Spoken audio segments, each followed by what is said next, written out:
We're live, Frank Kern. That was it. That's it. We're live. That's nothing has exploded or anything. I thought like lights would come on out there.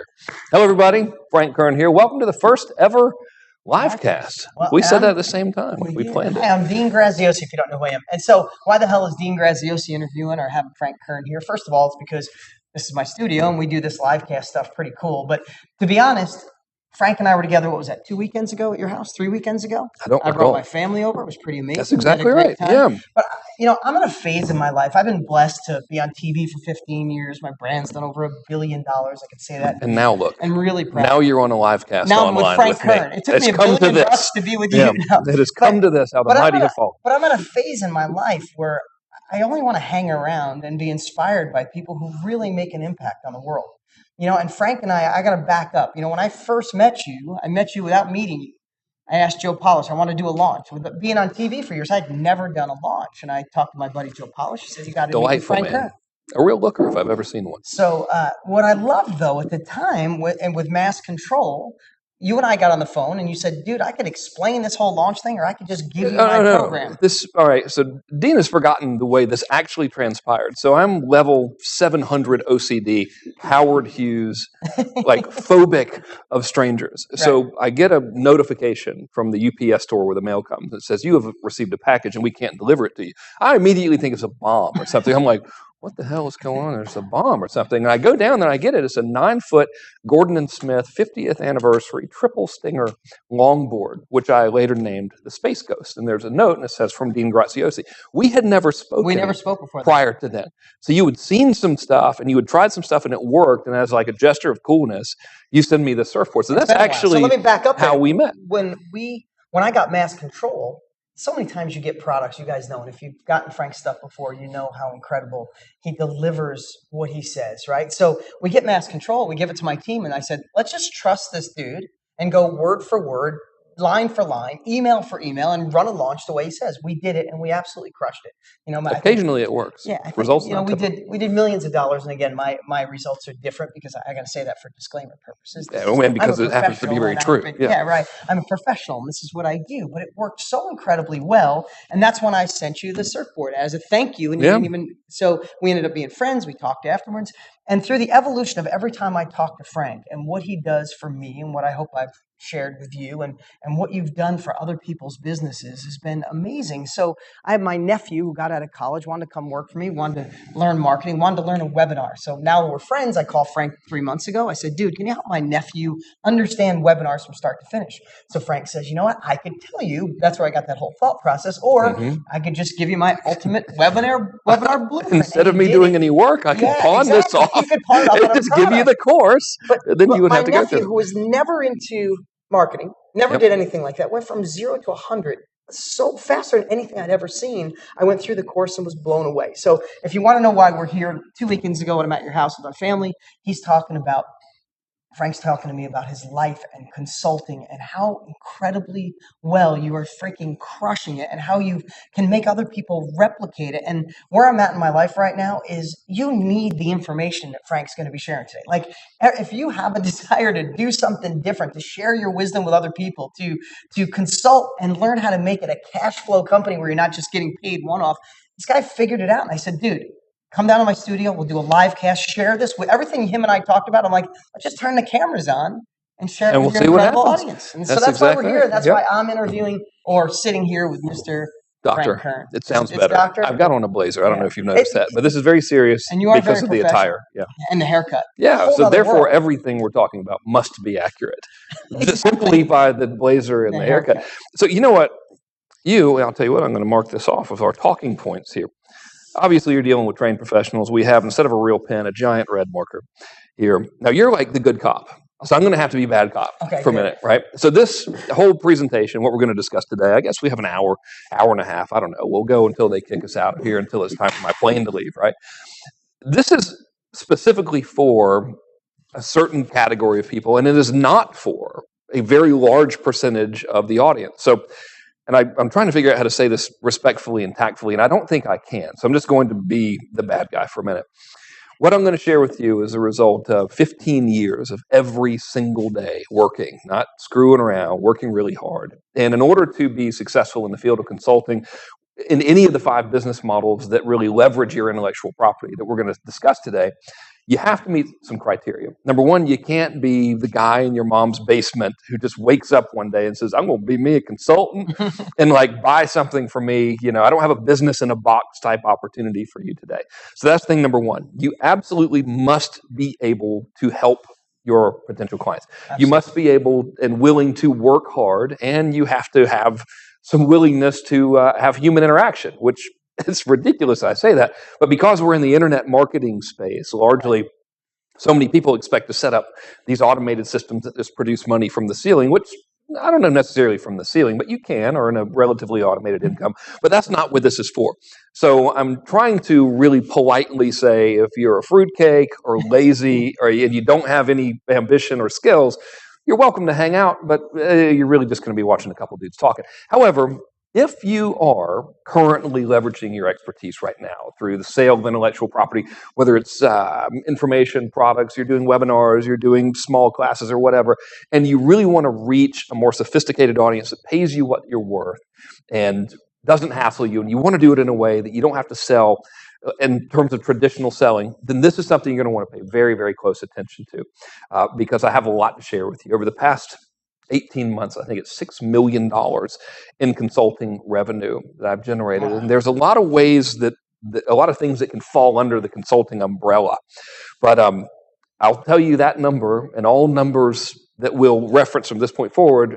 I'm not in any way saying the average viewer is going to make $6 million or any money at all. Right. Doesn't matter how much money you give me, right? That is not a guarantee of your success. You are alone in control of your destiny. Look at there. I think I did a pretty good bad cop job. You're doing pretty good. Actually, you did bad cop kind of politely. Yeah. Well, thank you very much. So I got into the consulting thing years ago. Now, I do it publicly now, but I kind of fell into it back in, I think it was 2005. 2004, 2005. And guys, this is the weirdest story ever. And this goes to show what can happen if you just sort of put it out there and work really hard and take a chance. So I was reading People magazine because I'm a sophisticated intellectual, and that's what people like us read. Where else would you get your information? Exactly right. And everything in there is true, by the way. So I'm reading it, and there's this book review for a book called The Game by a guy named Neil Strauss. Some of you guys, or most of you guys, know a little bit of the story because everybody on here is just us. There were no outsiders who were invited. So I'm reading this thing, and it says, this book is about the world of pickup artists. Now, back then, I didn't know Eben, who you guys all know Eben Pagan now, who owns doubleyourdating.com, which is a giant dating advice thing. So I say, okay, I know a guy named Dean Jackson who knows this guy, Eben Pagan, and Eben Pagan's probably going to be talked about in this book. Therefore, if I get this book, I will have a book that talks about a dude that is known by a dude that I know. Right. So this is like my 7 degrees of Kevin Bacon type of logic here. I'm thinking, I'll kind of know a famous person maybe. Yeah. So get the book, read it. It's an amazing book, all about psychology. It's incredible. And I think to myself, man, this guy should create info products. So I call my cousin Trey Smith, who you guys probably know. He's the founder of GameAcademy.com. And I'm like, dude, read this book. It's amazing. He gets the book. He does same thing I do. He's like, this guy should sell something. Through a series of miraculous accidents, the 5-time New York Times bestselling author, I think that's how many bestsellers Neil has, maybe more. We get him on the phone. Now, this is before I'm like famous or whatever. I have zero credibility at this stage. You know, I'd had a dog training business that did very, very well, and that was really it. We get Neil on the phone. I still don't know why he agreed to talk to us, because we were visibly moronic at this stage in our lives. Like, there was no hiding it. We didn't even have the decency to have blazers. So, and your hair was long. So it was long and disheveled. Yeah. Thank God it wasn't But for some reason, he says, yes, we propose to him. We say, look, man, you should make an info product and kind of let us guide you through this process. We'll do the marketing for you, and you can do a launch for it, and we'll all share in the money. And in a rare moment of bad decision, Neil goes, okay, sure. And so we're like, we'll do it. And that was the very first time I ever did consulting. Really? I'd never done it prior to that. Long story short, that launch did $1.4 million in sales in 4 hours. And a lot of work went into that 4-hour period. Our net for that was between $400,000 and $500,000. And that was when I was hooked, because that one client brought in that much money. And look at the value you brought Neil.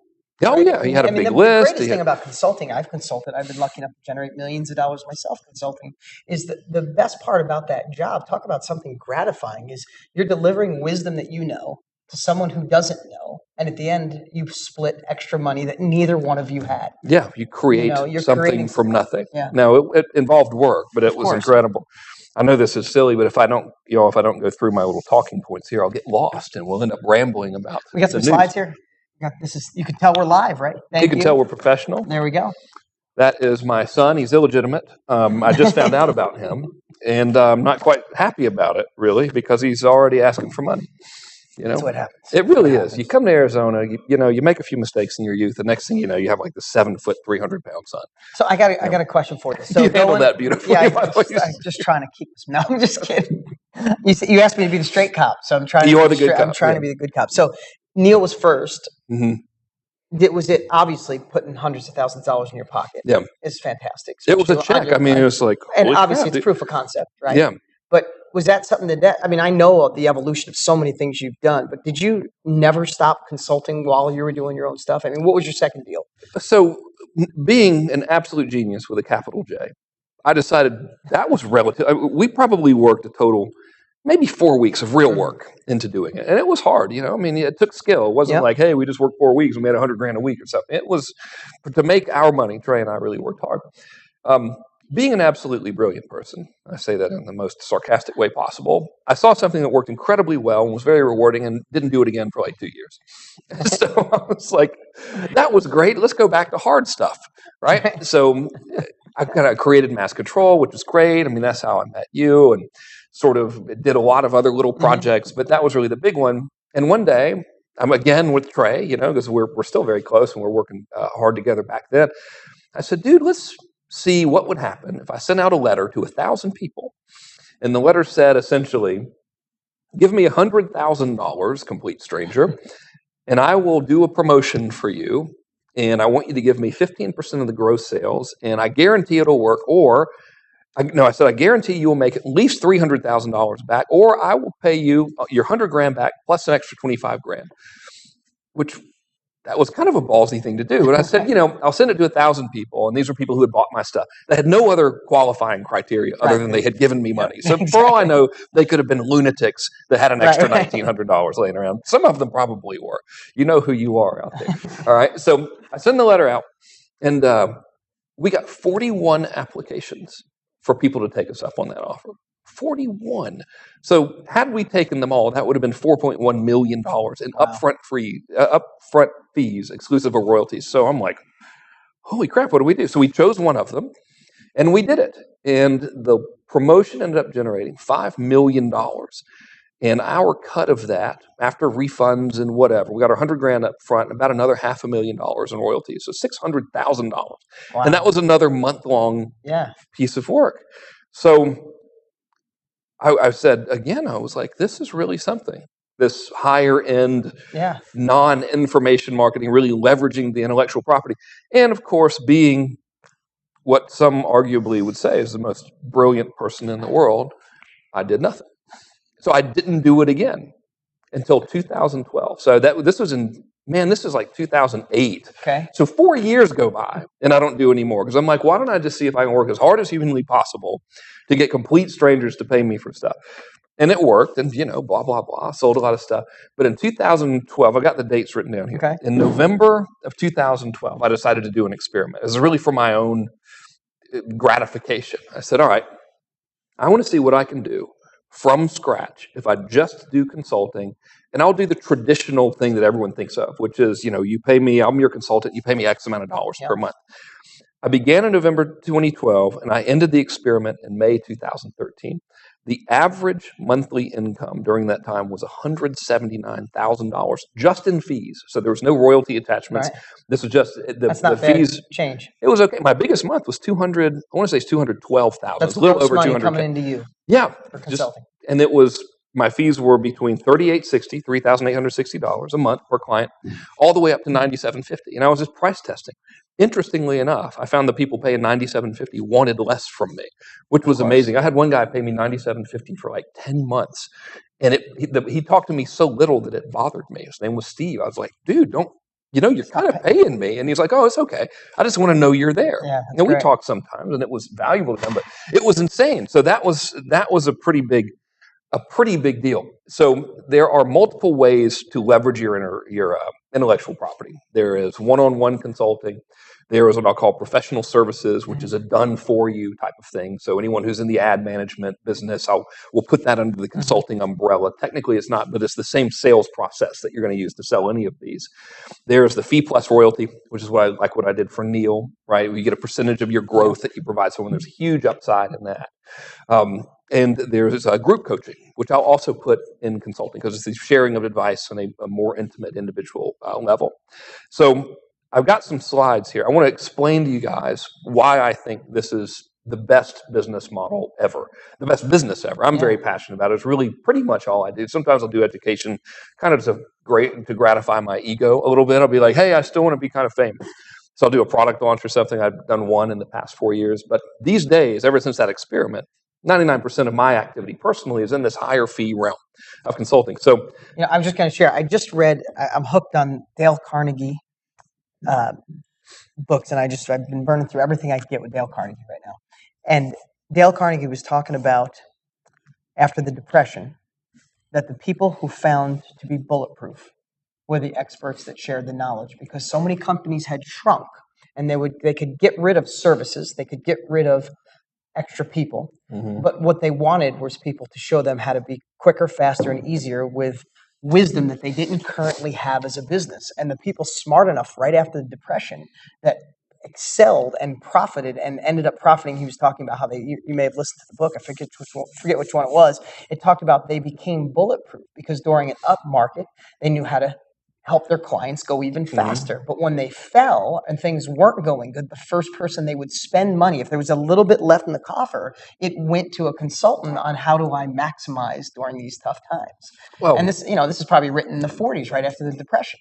I think it's always been the case. I mean, look at airlines. So for a metaphor, if we were to argue that the person with the most valuable specialized knowledge is the most valuable person, look at an airline. I mean, an airline can just do terrible and everything can go to hell in a handbasket, but they're never going to fire the guy who can fly the plane to the destination. Right. Like whatever it takes to keep that guy in the cockpit flying the plane. And that's kind of what you are as a consultant. If you know how to get your prospect, and I'll show you how to do this actually in something, even in your selling process, I'll show you how to do some of it in advance. But if you know how to get that client or that prospect from point A to point B in the fastest and most efficient route possible, then you are incredible value to that guy. Yeah. So, okay. Now, guys, we can't see the slides that are showing up here. So this is like redneck PowerPoint here. Exactly. But it's live. But it's live, so at least we get to look. We get to look up. So can we get that? Camera. Are we going to have a monitor up here? Okay, so guess we don't have that one. All right. So we're basically going to use our imagination. Well, I have the slide here. So I want to go with some stats on consulting, and I want to tell you about why it's good, other than I say it's good, like to sort of prove the case here a little bit. So fellas, if we can bring up slide number 14. Is that up? Is that a yes? We can totally talk to each other during this. My audience is not prepared for professionalism. Okay, great. All right, so if you look at slide number 14, according to Forbes.com is where the statistic comes from. Consulting is a $100 billion annual business. Wow. $100 billion. Now, if you compare that to like internet marketing or something, it's laughable, right? While so many of your competitors might be out there going, I'm going to be an internet marketer. I think your answer to them should probably be like, great, please. So good. You're doing good, little buddy. Yeah, stay there. You can do it. You guys go do that, and we'll just stay in the $100 billion industry, right?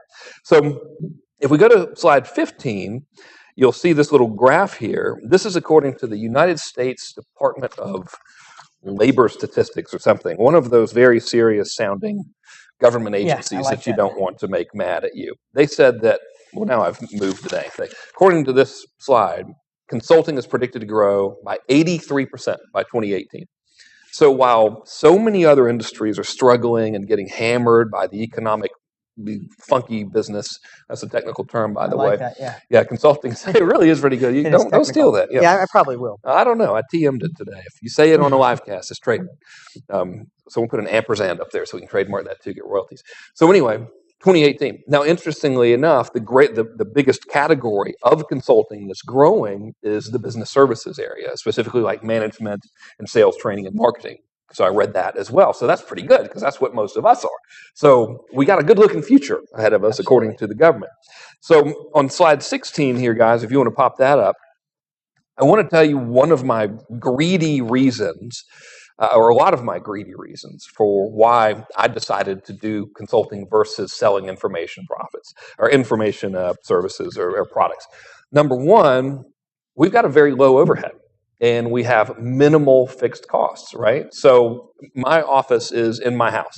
I have one employee, which most of you guys probably know. It's Gerald. She's worked with me. I know that kind of pisses me off because you see how many people right now helping you out for this webinar. I have 7 or 8 standing right here. There's probably $50,000 a month worth of people in this room, which is amazing. So it's just me and Gerald, right? Run the whole Kern operation. I work out of my house.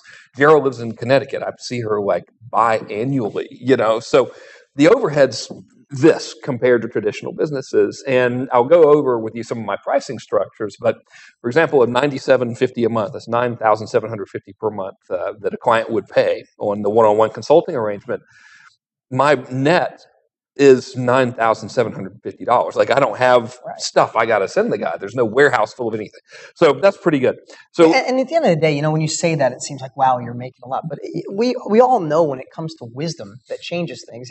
It's that story, that old. Do you ever hear the story in the factory where the guy comes in, the factory that produces 100,000? You ever hear he just comes in and he's like, press that button. Yeah, he comes in with a hammer, and it's the company shut down, losing $100,000 a minute. Right? He comes in, looks around, and taps the hammer on the machine, and the whole company works again. And when he gives him the bill for $100,000, he said, $100,000 for a hammer? He's like, no, $100,000 because I knew where to hit. I mean, I know everybody knows that story, but that's really the value what you bring. You might profit that much off of each person, but what is the value you brought to the person who is paying you $9,000 a month? One idea could pay for years of Frank Kern or years of whatever your expertise to offer someone who doesn't have it. That's the goal. And gosh, some of them actually feel that way, and they keep paying. It's great. I got one guy.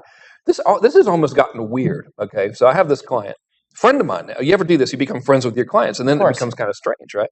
So this client's named Carl. He is a consultant to mortgage brokers, and he came to my office, and we got in front of the whiteboard, and he's doing 9 million things. And I'm like, dude, you're doing so much stuff, it's freaking me out. I'm like, look, we identified that 20% of the stuff he was doing is producing the 80% of the revenue, which is the case for everybody.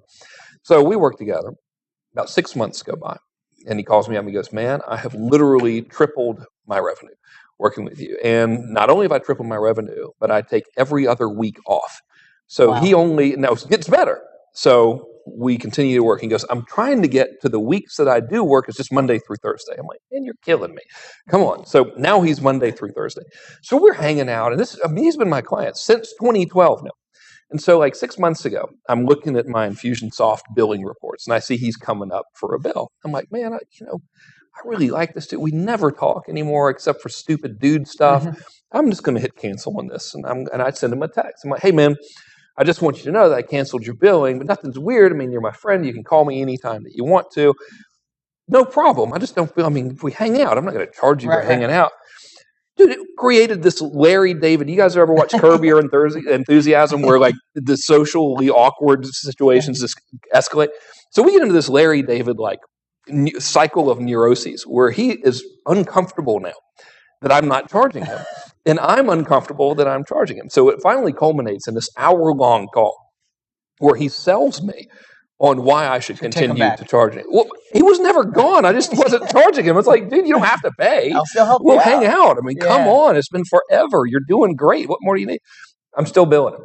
By his insistence, I'm still billing the guy. So you can have relationships like that. Now, I would love to do more for him. And when he calls, I'm always there. I'll write his stuff, anything he needs. You've paid your bill way in advance from just what you did in the first 3 months of working with him. Exactly right. And there's a trick that I'll tell you in a little bit why that happened. And it's not because I'm amazing. It's because I chose the right client. So you can really make your life.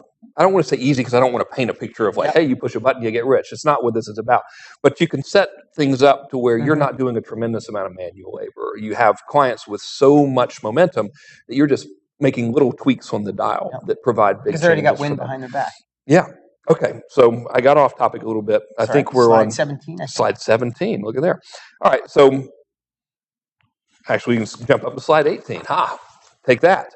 So let me give you 10 reasons now why consulting is awesome. Number one, if you're doing the model that I'm really going to focus on in this presentation, which is the recurring monthly thing, you get recurring monthly revenue. So when I had the 179 grand a month coming in just from that section of business, I didn't wake up thinking, oh my God, I got to hustle because I got to make another 179 grand last month.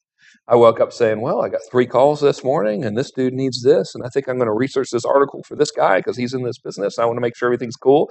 And it was mellow. There was a lot of peace of mind going on there. There's no need to do the constant grind, right?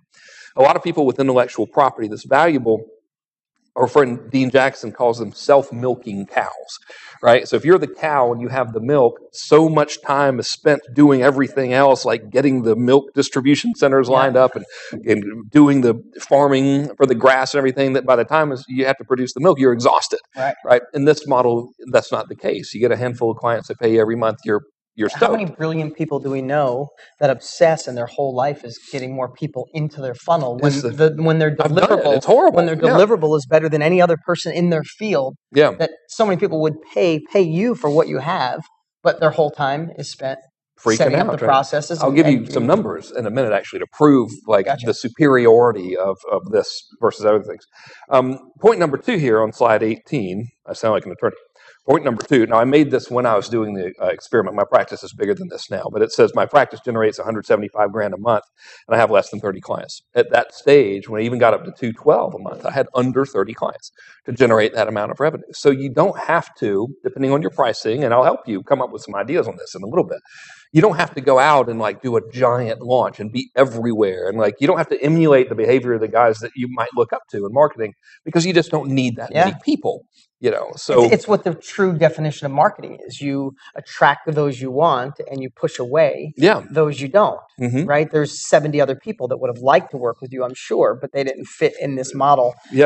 Attract those that you want. Interestingly enough, it's never about are they cool or whatever. It is, can you help them the fastest and easiest? So, and I'll talk to you about this in a minute, but a lot of people think client selection is well, let me pop my collar up and show how much cooler I am than the other guy. And if you meet my criteria, you can. That's stupid, right? The real thing about client selection is pick the people. Not only can you help them, which is right, but who can you help the fastest and with the greatest impact? Because those are the guys who are going to pay you the most with the least resistance. I'll share with you that in a minute. I'll give you some statistics. To grow, this is slide 19 now. To grow a good consulting practice from where you are to where you want to be, it can happen quickly. So we went from, are you giving us a secret signal? That was me. I asked for it. My bad. Don't be using guys. What they're doing right now is there's about 7 dudes in the back, or they're making hand gestures, and it's some sort of code. He just went, everything's okay. Everything's going good. I'm pretty sure it was, we're going to kill Frank. So you never see me again. That's your paranoia. Yeah, that's exactly what's happened, right? He does have lime and duct tape over there. Exactly. I'm not quite sure what that's what was for. that shovel for? You work on a room. Why is the chloroform? No, I'm just kidding. Dang it. I knew this was too good. Sorry, I didn't mean to get you off track here. So I grew that practice fast. It took, 90 days. So semi-focused effort. I don't want to make that sound like it's too easy. I mean, it was work, right? But from 0 to day 90, by that 3rd month, I was at 175 grand a month. Biggest month was 212. I think 212. We'll say 200K to be less than what it really was, to be factually accurate. But you can really ramp it up quickly. So when we do some revenue projections, which are all hypothetical, you can see man, if I got 2 clients, here's how much I'd be making. So it's not like the traditional ascension model where, okay, I got to sell 7 billion books, and then hope 1% of them, 2% by this, It's kind of like a lead becomes a conversation, becomes a client, so you can get clients literally within a week if you know what you're doing. Now, again, I'm not saying that I can take a guy from his mom's basement and turn him into a successful consultant, but if you already have momentum and you're smart and you're willing to work, you can. There's nothing really standing in your way, right? So it gave me, that model gave and continues to give a significant amount of time freedom. So my hours of operation during this experiment, this is another interesting point. My work hours, I had two types of work. I had client service when I was actually talking to the dude, right? Going like, okay, man, here's what you need to do. What did you do last week? What happened or whatever? Those hours were 9 till noon, Monday through Wednesday, to service all 30 of the under 30, actually. So to service all of my clients, 9 until noon, Monday through Wednesday. Now, I'm not trying to paint a picture of you're going to work 3 hours a day, 3 days a week, and make $1 million and screw off. There was another phase of the business, right? So during other hours that were set aside for work, I would either, and I know this sounds ridiculous, but if you've ever had clients, you'll know what I mean. I would either think about them, which is real work because I would be thinking, all right, man, this guy's got this offer. What is the better hook for? And I would just sit around and think, and brainstorm it or whatever. Or I would be closing new clients, and that sometimes would be a day, a week, or whatever. So it was less than a full-time job for sure. And if I didn't want any new clients, I could just take time off, do my Monday through Wednesday, spend a couple hours scheming for them. Right. And I mean, scheming is amazing. It can count as reading. So I'll go like part of my work, which I don't bill them for this, but part of the stuff I'll do for them is I'll go out and I'll read trade magazines and trade journals and find competitors' ads for them and find articles that make sense and say, oh, dude, and scan it for them and send it to them and call them and be like, dude, have you seen what this guy's doing? And blah, blah, and the blah. other thing too is who, especially as entrepreneurs or people are watching, they're on some level of an entrepreneur. They wouldn't be watching you share, right? I think how it's my cool looks. is it? It could be. It's the new haircut. It really It's the new Frank Kern. It's the two of us together. It's really incredible. How exciting is it to always? I love working on new stuff.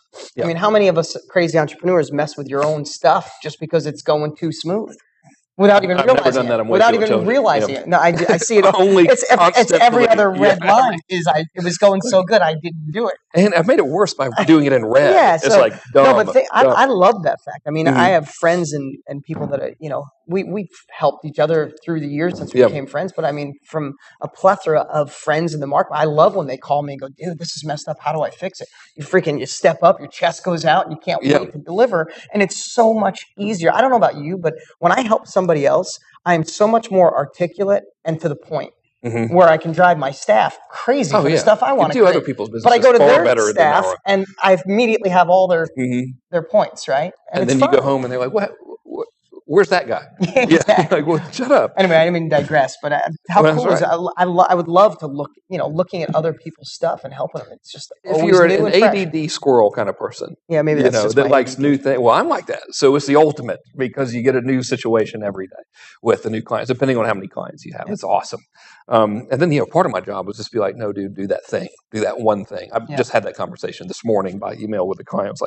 He's like, I'm going to do these 7 million things. I was like, or do that one thing. You could do that one thing that's 20 times easier that we talked about last week. So it's a fun gig, it's cool. And incidentally, I want to hammer home that there are other models than just the one-on-one. I'm just kind of doing this because it's the easiest to comprehend. I'll explain the other models in a little bit, right? So reason number 5, this is awesome, or I'll skip to number 6 actually, is there's no product creation needed, right? So one of the most painful and difficult things for us info guys is the creation of the new stuff. To lock yourself in the room and bleed out the product, and you're like, it lives in here so amazing. But it's so hard to get it out, and then you got to make it right, and you're like, did I say that right? And it never sounds as good as it did in your head. With consulting, you just don't do that. You don't have to create new ad campaigns for yourself all the time. You have to create products, which means if you say today, let's say you're an info marketing person, and I will really make the case against info marketing in a minute for the right category of people. But let's say you're the info marketing person and you're selling something and you're like, I want to bolt on leveraging my intellectual property in a consulting environment to my existing business. You can be up and running in like 2 or 3 days. I'll show you the process. You can copy it directly from what we're going to teach today. It's not like you have to bleed out this complicated sales letter and make a 9 million piece funnel and then build 3,000 DVDs and all this kind of stuff. You can just start, which is cool. So reason number 7 here is slide 21. Look, now we're in sync with the slide, guys. We're professional now. For the ones following at home who don't have the slides, who might wonder what number it is, this is 21. All right. So reason number 7, real quick market entry, right? You don't have a lot of prep time. You can just start. Reason number 8, love it. Low stress, low tech. I will show you my consulting funnel in a minute. So I am allegedly an internet guy, right? My consulting funnel is like 3rd grade Fisher Price level simple. I'll diagram it for you. It's unbelievable. So if you're intimidated by the tech stuff and you're like, yeah, I have this intellectual property and I'm doing info products now and I've kind of got a little practice and I want to scale it, but I don't know what tools to use and all of that kind of stuff. I'll show you exactly what to do today to do it. There's very little stuff that sucks involved with this, which is great. That's a technical term, by the way. Stuff that doesn't suck. Yeah, this is stuff that doesn't suck. So points 9 and 10, I'll go through them quickly. Point number 9 is you have happier clients, right? This is a big deal. So when you're in a consulting environment, if you choose the one-on-one model or another model is going to be done for you, which is professional services, or if you do fee plus royalty, which is a combination of advice and done for you in exchange for some of your upside, you're never really likely to have the client who buys your stuff, puts it on a shelf, gets no results, and decides that you have robbed them somehow, right? So that just does not really occur because you are affecting so much change in your client, and they can see it because you're working with them all the time. I guess that's the wrong physical gesture. You're pummeling your clients into submission, right? Sorry, I spent a couple of days with Tony last week, so that's why I'm used to the rah, So you really have happier clients. And the final thing is, this is easier to sell. I have never had anything easier to sell than consulting services in any of those models. And you know what I'll do right now, if it's okay? You're going to cross it off. Fantastic. Well, first I'm going to cross it off. Yeah, I mean, because we have to stay organized here. Obviously, we're highly organized. There's two things that I want to just share, and then maybe the easier to sell part is the reason it's easier to sell is I don't know if you've ever had, I shouldn't say you watching at home, had somebody who's so involved in their business that they can't see the forest through the trees. It's so clouded. Your clients that are doing a million things, and you go in 3 minutes, not 30 minutes. There's some times where I'll talk to somebody for 3 minutes, and I know why they're all screwed up. Mm-hmm. But I want to wait a half hour so they think that I actually took time to think about it. That's actually a smart thing to do. Right? Because they don't give value to 30 seconds, right? But our subconscious has downloaded so much stuff. You see gut feelings. That's just subconscious saying, dude, you've done all this. This is what's wrong. And a lot of times I'll stall for a half hour and say, well, here it is, because it's so easy to see what they're doing wrong when you're looking up. And then you're looking down from 30,000 foot. It really You're not in it. You're looking over it, right? And so when you talk about it's easy to sell, it's because in 2 minutes you can give them enough value. I'm sure you've done the same thing. I've given enough value to someone in 5 minutes, and they're like, "Holy crap!" If Frank can do this in 5 minutes. I've actually over-delivered, and then they're like, "Okay, going to go home and do those 9 million things and never hire you because you terrified me." But there's another reason. So that's one of them, and I'll draw it out for y'all. Actually, I'll leave my nice red Crayola pen here. Okay, I hope you guys don't get my feet in this because I'm wearing very fancy shoes. Which, oh man, look. I do, just for the record, I do have shoes, but I didn't wear any socks and I have blisters on my feet. I was like, but here, look. This is the shoes I've been walking around the office in. These little, these little slippers right here. Yeah. But do you know where those slippers? Well, we'll talk about where those slippers came from. Did you guys have Robbie, the picture? Pull up that picture later. The professional level of the cryotherapy. This was terrifying, but it worked. But I was horrified. Okay, so here's the thing. There is something, and this is a made-up term, but it still exists. This is a made-up thing that exists for sounding really funny in a live cast. I call it the ladder of desire, right? And one of the reasons that consulting services and really any of the models I'm going to share with you are so easy to sell is because of where they sit on the ladder of desire. So I'll draw it as a triangle. So at the bottom of this triangle, we have something called, I'll say, the manual, right? And this is basically show me how to do it. So imagine that your prospective customer or client needs help with something. Well, let's put it in the context of programming the TiVo. Remember when you had the TiVo? Yeah. That thing was, or even worse, a VCR, right? So programming your VCR. So you have a client, you're in the VCR programming business, let's say, and the guy needs help programming his VCR. Well, one option is he raises his hand, he says, I need help programming the VCR, and someone says, okay, here's the VCR manual. Good luck with that. Have yourself some fun, read it, and do what it says, and you can program your VCR. Now, does your VCR come with a manual? I don't know. Probably. Yeah. I'm sure it did. Classic answer, right? Who cares? No one's reading the freaking manual because nobody wants to read the manual. Now, here's the cool thing. This is what everybody else sells. So if you look at, let's just say we dissected the internet marketing community, which even to use that term is a little bit weird because half of it's not even actually marketing, half of it's business opportunity, and then there's all kinds of weird sub-fragments of it. So I recognize the futility of actually describing this community as a true internet marketing community, but nonetheless, let's dissect it. What percentage of the community is selling, here's the manual, right? Well, the answer is most of them, like 99% of them. When you think about what it takes to sell the manual, that could be an ebook, right, or one of those little home study courses or whatever, or the big binder full of 9 million DVDs. Think about the sales process that goes into selling that.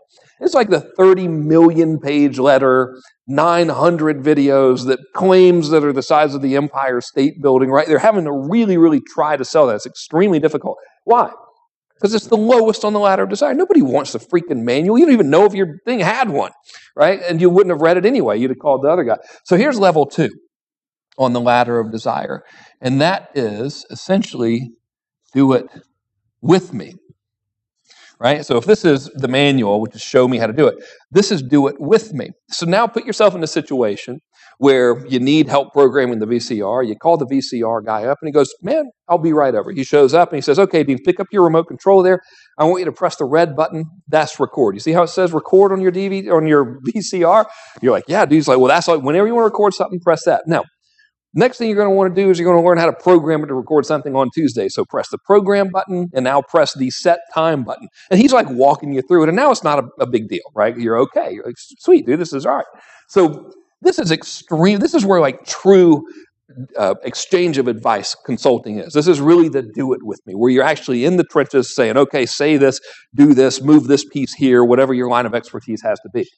Imagine now if you went to your favorite internet guru or marketing guru or guru in any particular area, and they said, you know, I don't want to give you the manual today. Instead, how about I just sort of get over your shoulder here and just really do it with you? Like kind of write your copy with you and help you fill in the blanks on this headline and work out your offer with you. Compared to the manual, how much more appealing do you think that is to someone? It's like 1,000,000 times more appealing, right? So this is unbelievably easier to sell just because it's so much more desirable. The top of the ladder is do it for me, right? And this is interesting because this is the one that commands the most fees, right? The most revenue. These are dollar signs. They're beautiful, right? So traditional info marketing, where you're showing them how to do it, giving them the manual, which is extremely difficult to create and produce. It's extremely hard to sell, right? It's also the one they don't want. It's also the one that pays the less amount of money. The next level up, which is do it with me, which is a true consulting, they want that exponentially more. You charge higher fees, it's better paying, better caliber person. The easiest sale I've ever made was the $100,000 check, was give me $100,000 plus a percentage of the revenue generated by my advice and tomfoolery. It took roughly 15 minutes on the phone. When I sent that letter out, I'm trying to hopefully not fall down on live internet television here. When I sent the letter out to 1,000 people who were like random people who had bought stuff from me, I mean, there was really no segmentation. It was just like, I called up my assistant. I said, Biggie, please get me a list of 1,000 people who bought something. For all I know, they could have bought something in 2006. They could have been dog training people for it. But anyway, 41 of them applied to give $100,000. That's ridiculous. Could you imagine getting 1,000 visitors to your website from like a Facebook ad, having 41 of them apply to give you $100,000. Now, granted, I mean, I know this painting a really pretty picture because these guys knew me and I had already become somewhat famous in the marketing world or what have you. But still, easiest sale was the most lucrative deal, which is crazy. You explain that. What I love about what you do, Frank, is, and I hope I do the same thing in my world too, is you make it so easy. It's undeniable what you just shared there, what you just shared. It's undeniable. I mean, there's nobody here that said, no, I'd rather have the manual for less. If you could afford the done for you, you would. So if I was sitting home watching right now, and especially so many of them know you, this is your tribe, they love you, and maybe some of them don't love you. Probably one might. The other ones are, my wife's watching. I think she definitely loves you. But what I would say is, if I was new, even if I had a ton of wisdom, I'm home going, Frank, listen, it's cool. Dean, you're up there. You've been on TV. You generated all this money. Frank, you got your little famous notoriety now, or big famous, online people know Frank Kern is a rock star, right? So you go to somebody that's not making the money or hasn't had the impact you got, or they want to utilize, they know Frank Kern. So how does someone at home have the credentials to go, I can help you. I'm Bob Smith from Kentucky and I know how to do this, but how do you get the credentials to do that? Well, you're screwed. Yeah. Okay. No, you're totally not. Thanks a lot. Now I'm not going to sell anything. That's one of the biggest myths, actually, of this. Well, first of all, let's separate credentials, which I'll define as the letters behind your name, and the formal education. Or credibility, right? Yeah, or credibility. So that is what you say you can do. What matters is what you can do. Sure. Right? So if you have the ability to get the client results, remember I did the whole bad cop thing at the beginning of this. Like, if you're the guy in the basement, just forget about everything we're talking about. Right? If you're the get-rich-quick info marketer guy, get off the freaking livecast. I don't want anything to do with you. But if you can actually help somebody, then that's all the credentials you need. See, the belief that we must have credentials is really our ego talking, thinking that everything has to be about us. Your client could care less about you. I mean, sure, there's a good relationship you want to build, but they want to know what you can do for them. But let me show you some successful people who didn't have credentials. There are two big myths around consulting, and one of them is, surely I must have some letters after my name or something, right? So, guys, bring up for me, if you would, slide number 32. Do you have it? I'll wing it. Okay, now I can't even read that thing there, but I did a little Wikipedia search for a list of college dropout billionaires. All right, among college dropouts who made billions are Steve Jobs, Bill Gates, Mark Zuckerberg was number 2. Yeah, the dude from Facebook. You could read that far? Seriously? That's amazing. I got help, dude. If I took my glass off, I couldn't even see. I don't go to the doctor because that's how you get cancer. So I'm not going. You're not giving that. That's how you get glasses too. Or Ebola. Or glasses, same thing, really. They're all related, right? So none of these guys, Larry Ellison from Oracle, they never had any credentials. They just were guys who produced incredible results in the world. So I want you to focus really on your skill set more than what you're going to say about yourself, right? Because nobody and it's always about what you can do for them, right? I'll tell you another story. I'll do this briefly. Speaking of no credentials, so now I have some pretty good manufactured credentials, right? I have made videos that make me look professional. I'm wearing a blazer, so I must be a professional. Right. I'm speaking relatively coherently, and we haven't even been drinking, right? So with all that considered, all of this must be great. I technically graduated from high school. So I should have failed out. My college algebra teacher, she's retired now, so I'm not worried about getting her fired for this. I had a D in college algebra, which is a high school course, which I think is they just call it that so they can charge you more money for high school, because I went to a private school, and Macon, Georgia is a very sophisticated place, as you can imagine. We taught hunting and fishing, and they didn't really. It was a fine school. She changed my grade from a D to a C- to get rid of me, and that's how I graduated high school. Now, this is 1990 when I graduated high school, and I applied to go to the University of Georgia, and their criteria for admission back then had to have been something like, are you alive and do you have a check? Because they let me in. So I go there, and I attend for the minimum amount of time you can possibly attend before they kick you out, which is 3 quarters. And prior to academic dismissal, I had to take an aptitude test. Did you ever take one of these things? No, never. Oh, this is the greatest thing ever. I got out of high school. I didn't even do a day of college. Well, you really missed a lot of partying. I think you might have had your share. I partied at colleges. I just didn't. You weren't enrolled. Got it. Yeah. Well, so on the aptitude test, they ask you all these questions, and it's to see what you're supposed to be when you grow up. And it's like, are you a functional human being? And I'm like, no. Can you take direction? No. The worst answers. I was just like, hell, I'm going to answer truthfully and see if I can find the answer, right? Because professional drinking wasn't paying well. They told me I should have been a garbage man. That was the aptitude. So whatever you're dealing with in terms of I wonder what answers you gave that pointed towards garbage man. If it paid better, it'd probably be a pretty good gig. You're outside, you get to drive the giant truck, which has a claw on it. There's a lot to be said for that. And you get cool free stuff. 1990. Sorry, brother. Well, that was I was forward thinking. That was pumping cans. You had to get out, grab the can, throw the exercise. I'm trying to think on the positive here. I'm a positive guy. So I don't have any credentials either, other than if you're my client, I will crush it for you. And I have a good track record of that. But I will show you how to sell based not on who you are, who you think you are, who others think you are, but really as a demonstration of value, which is funny. So if you were to say, like, what's the big secret then, right? So how have you been able to do this?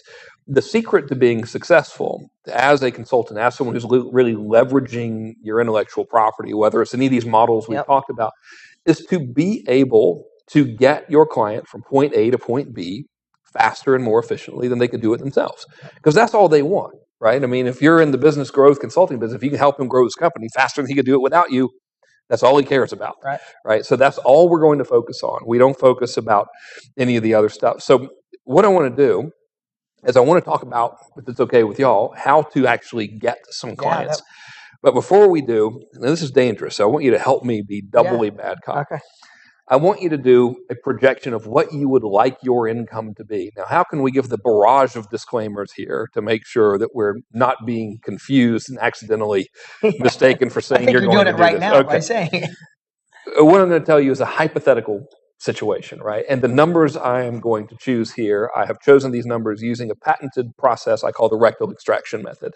You shared other rectal extraction methods earlier today. I thought they were pretty fantastic. It's a lot of good ideas come from the rectal extraction method, right? So let's just say, and this is not a projection or an income claim in any possible sense of the word, but let's say that you said, you know what, I would like to add an additional $250,000, I almost said million, $250,000 of revenue to my business, leveraging my intellectual property from consulting or fee plus royalty or whatever it happens to be, right? Okay, well, let's take a look at that. So let's look at there's $250,000 that you want to leverage up to. And whatever your number is your number. Just write it down. If it's a billion, it's a billion. If it's 10,000, it doesn't matter, right? Whatever you want to do is what you want to do. It's perfect. But using this $250,000 figure here, which is incidentally $20,833 a month, I have this written down. Let's say we're in typical info marketing and you're selling something with $100 margin. So you got a little e-course and it's like $100 and that's your front end. Do you know how many sales you would need to make $250,000? I had a calculator. I had an unfair advantage. 2,500 sales. That's 2,500 yeses you would need to make that $250,000 in the traditional. And how many no's did you have to pay for to get to it? Well, let's take a look at it. So I don't know what your marketing pieces do to cold traffic. Oh God, yours are probably worse than this because you're in television, right? So the percentage, well, like a direct mail, like when we do direct mail or when we go cold to a sales letter from like Facebook traffic or PPC, 1% conversion 1%. I was just going to say pretty 1% good. to ice cold traffic. Yeah, we like use that as sort of the industry standard of what is kind of acceptable and shot for, right? So let's use that. If you converted 1%, guess how much traffic you would need? 250,000. You know what? Just kind of guess what I'm paying for per click in the marketing world these days.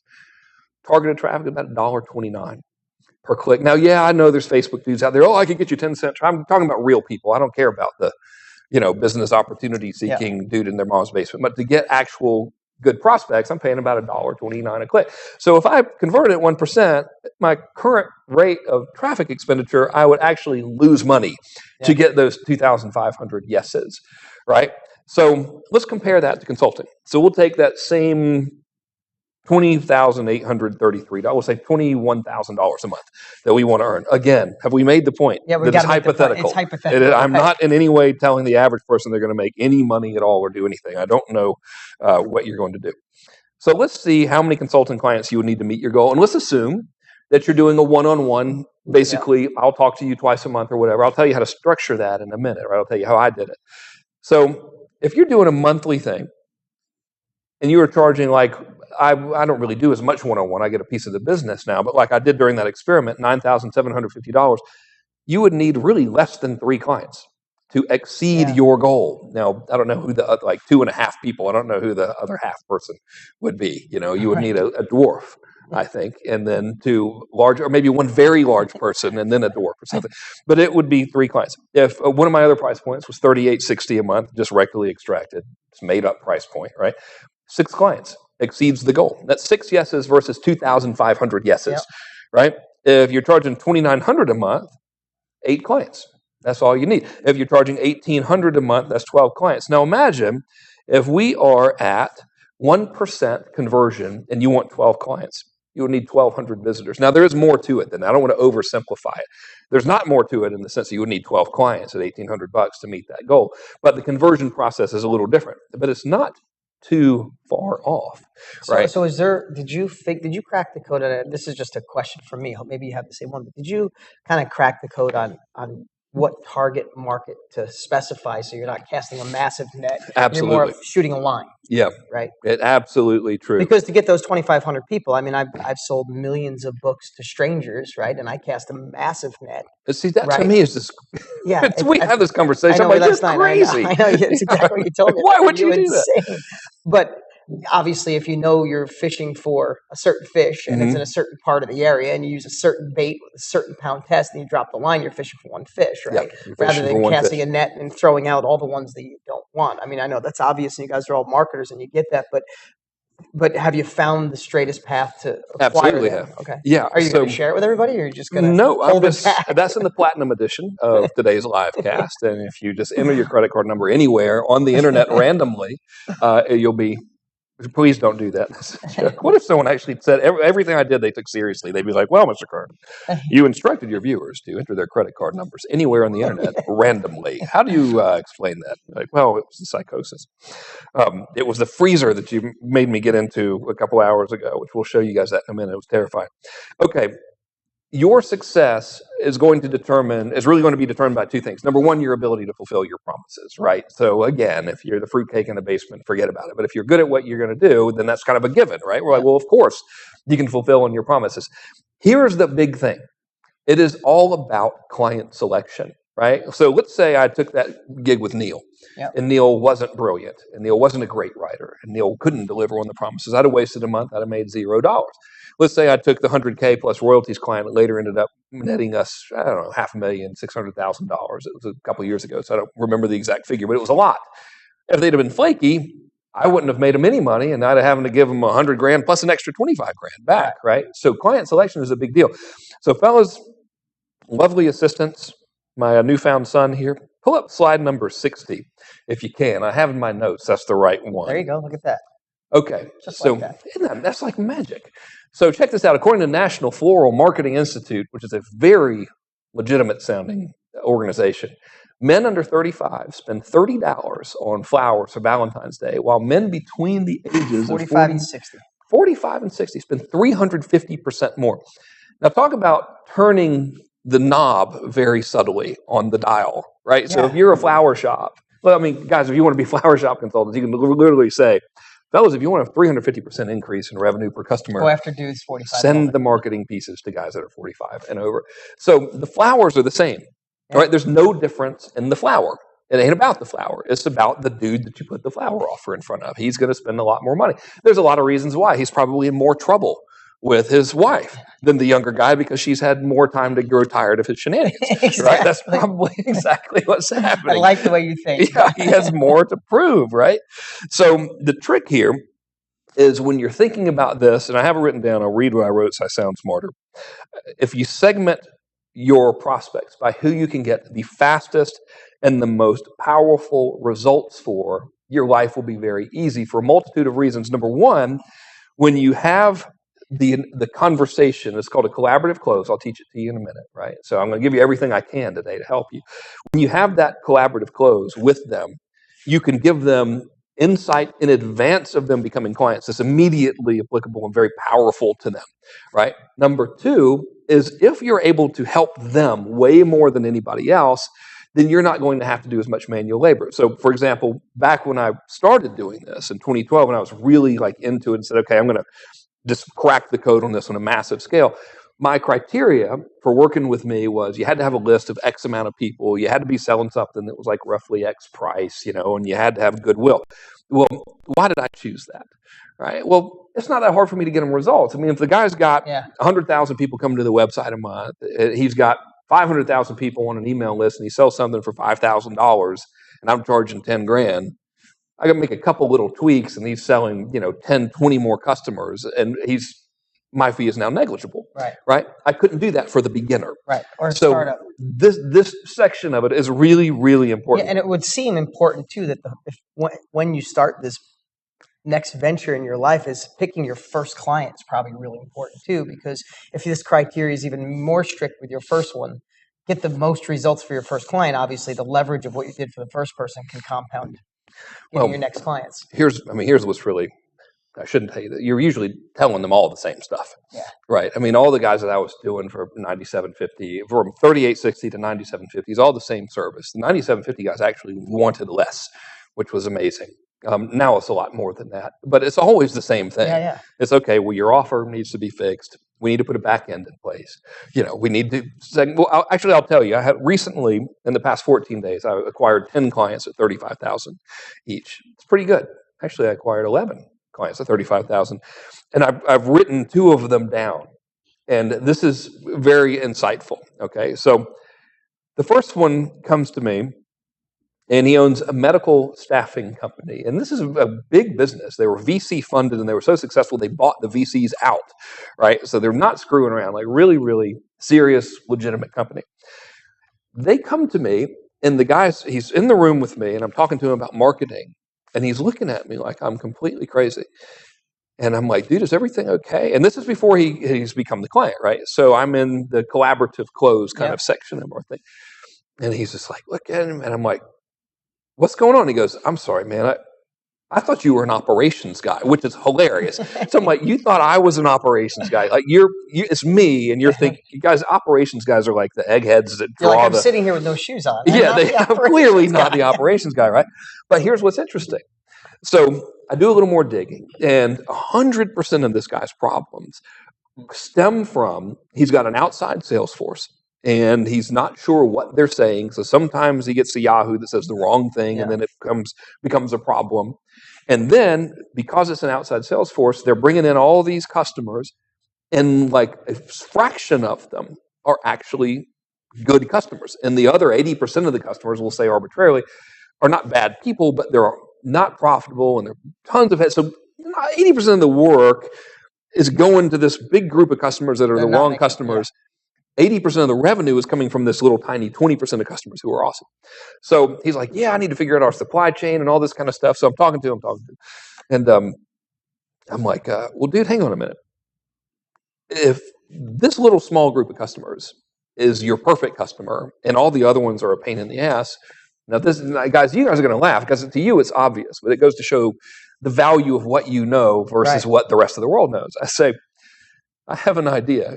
This is going to be funny to y'all. Like, what if, now hear me out on this one, you identified the characteristics of that 20% who are awesome, and then you just marketed to them. And the guy's like, if I did that, it would fix everything. And then I was like, I don't need to fix my supply chain. Yeah, I said, would you like me to help you do that? He said, yes, sold. Became a client.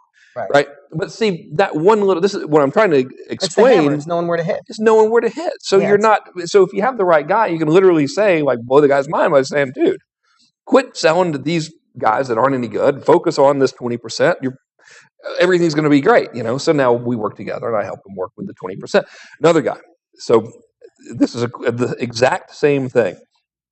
Is I have a client, and he is another big company, another big legitimate company that requires a blazer, right? And his business, which is funny because I actually put these two together, his business is a process mapping company. So he works with Fortune 1000 companies, and they have these complicated processes, and they're usually like manufacturers and stuff. And they'll send a dude in, and the dude will somehow figure out everything they're doing, and he'll make a diagrammed out process, and he'll like sort of template it. Right. So it can now be done like by anybody. And it's a very, very valuable service. So I'm talking to the guy, and we analyze the whole sales process, and it's all kinds of stuff they're doing, and it's a big pain in the ass, and very little is getting done. I finally got from him that if he sends a person, he's got a $25,000 package, and the average client ends up being like $250,000 all the way up to $1 million client. So if he sends a guy in there for $25,000, the guy will spend like a week or something at the place. And if he comes up with this initial diagram, something like 80% of them become the $150K to. So what do you think I told him to do? I was like, how about we just send the guy in there for free to as many of these perfect people as possible, and your sales problem is solved. Because he already knows the perfect people. Already knows the perfect people. And he knows once they do the diagram, they close. Yeah. But I mean, But they were everybody watches like, who wouldn't think of that? But you don't. That's when because you're you guys in your are business, marketers, right? yeah. Because you're marketers. I mean, because they're in the business, in the trenches, trying to figure out how to make more deliverables. Guess where the guy was spending money? Where? Social media management. I'm like, dude, are you crazy? Someone had sold him on some God knows how much, let me manage your corporate Facebook account for you. And I'm like, fire that person immediately. Here's what you do. $35K becomes a client. And the conversation was like 30 minutes. Yeah, but so here's a question going back. Did he ask you where you went to college? No. Right. No. In fact, we had spent half the day talking about all the idiotic stuff that I had done. Because none of that matters. All of my sordid past, you guys, is way worse than what you could possibly think.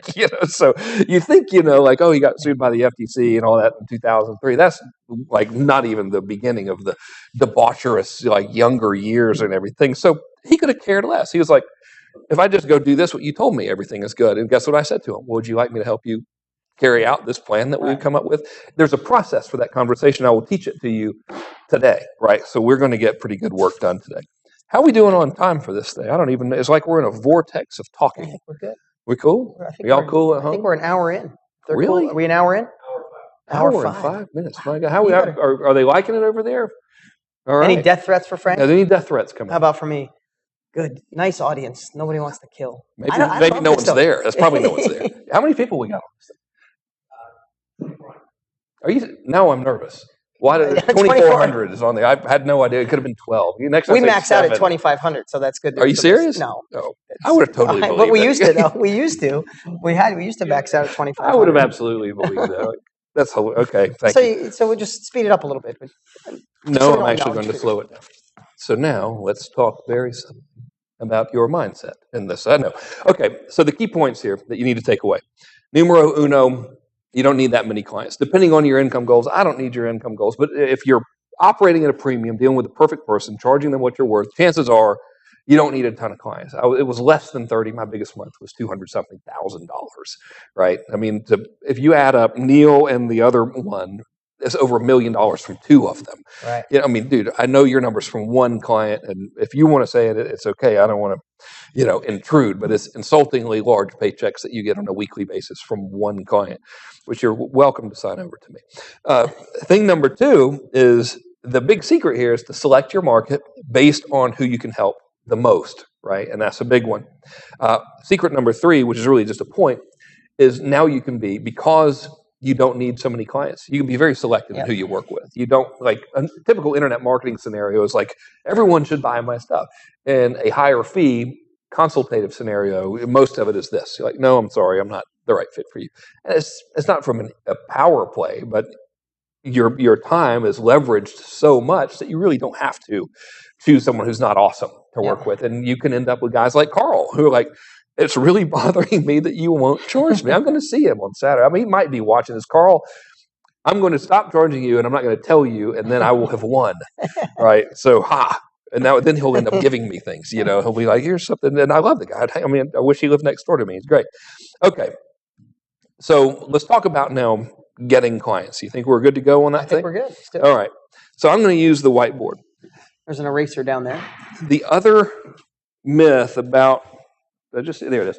The other myth about consulting is that you can sell it in the same way that you're used to seeing everybody else sell.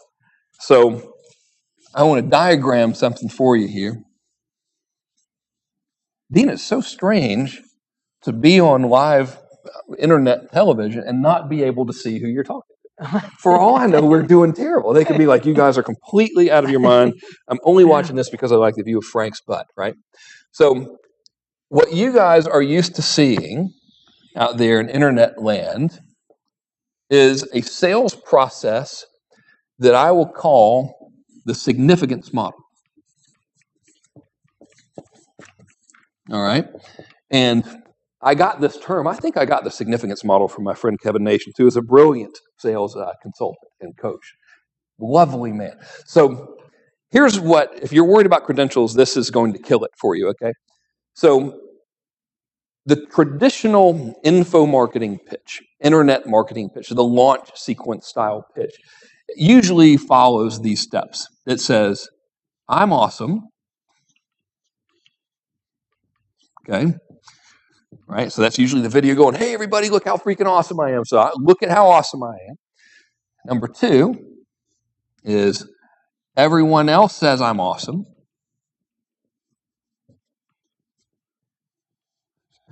So this is when you get the 900 affiliates. You're basically paying them to tell everyone that you're amazing, right? Step number 3 is look at my toys, right? Here's proof of I'm awesome because I'm in a bright, what's the color? The bright green Lamborghini that I rented for the day, that rented from Ed Hardy personally, right? I'm going to get sued now. They're brilliant cars. They're wonderful. Ed Hardy's awesome designer. too. Yeah, incredible. Brilliant designer, right? And number 4 is they say, buy right now or else. Right? So this is essentially the significance model. Hey, everybody, I'm awesome. Everyone else says I'm awesome. Look at what they have to say. Clearly, I'm awesome because I have all of these toys and these trappings of awesomeness. And if you want to be awesome like me, you better buy my stuff or else. And the or else is usually like a scarcity play. Like there's only 25 copies of this downloadable file left, right? Or whatever it may be, which is kind of laughable. Now imagine... Now, first of all, this is already hard enough to palate, right, as the end user online. So when you're getting it in your inbox, I know you just want to throw up, right? Imagine being in front of somebody saying this. So you're like at your prospect's house, and he's like, would you come over tonight? I'd like to talk to you about your service. I've heard some good things about you.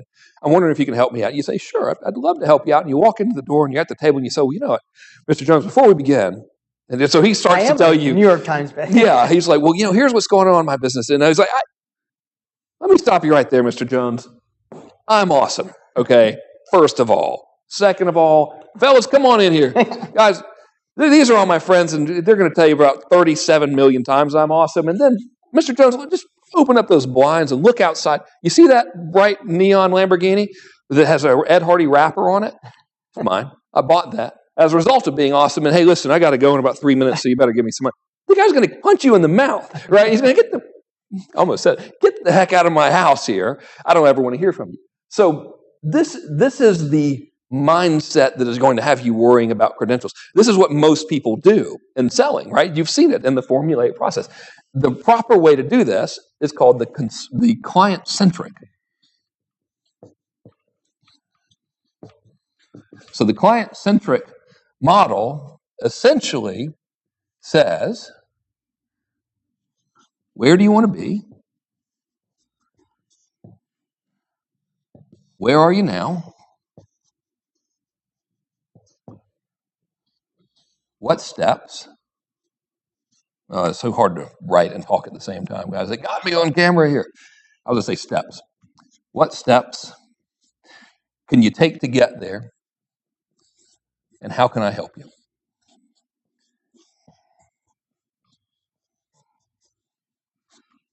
Right? So I'll outline this for you in an actual process. I'm trying to get away from there. I'm watching the monitor here to see where I'm standing on camera. So I'll demonstrate this for you in a second in terms of the actual conversation. I'll teach you structurally how to do that. But imagine now you're with Mr. Jones. You say, hey, Mr. Jones, thanks so much for inviting me over. I'm curious, where do you want to be with your business? And he tells you, he goes, well, I want to be here. And he says, okay, well, that's great. You want to be here? Well, what's going on right now in your business? He tells you where he's at right now. And then you say, okay, well, what do you think about these steps that might help you get there? And I'll teach you the structure now. This is an oversimplified version. I'm going to teach you this today. And you tell him, and then you say, would you like me to help you get there? Now, which one of these approaches do you think is going to be better received by the prospect? Notice in this process right here, I meant to do that. In this process right here, we're not talking about you ever. There's no mention of your credentials, of how cool you are and how other people think you're cool. All you're doing is talking completely about what the client wants to achieve and how they can get there, right? And this process is known as the collaborative close. It relies on something called client-centric selling, and I'll walk you through it in a minute. Okay, so that is a very, very big deal, that the marketing and the selling of the stuff, whether it's one-on-one consulting or group coaching or done for you or fee plus royalty, is very, very different. So you can even use these processes to get people in the door. As a matter of fact, Now, guys, we have got a big old map here, basically. Can we show slide 70, or did I just print that out? It's okay if I printed it out. Look at there. Okay, so check this out. I'm going to, well, I was going to draw this on the whiteboard, but I won't do it for the time. So let me show you mechanically how this works, and leave it on the slide for a minute, fellas. From a marketing perspective, you start out with traffic, right?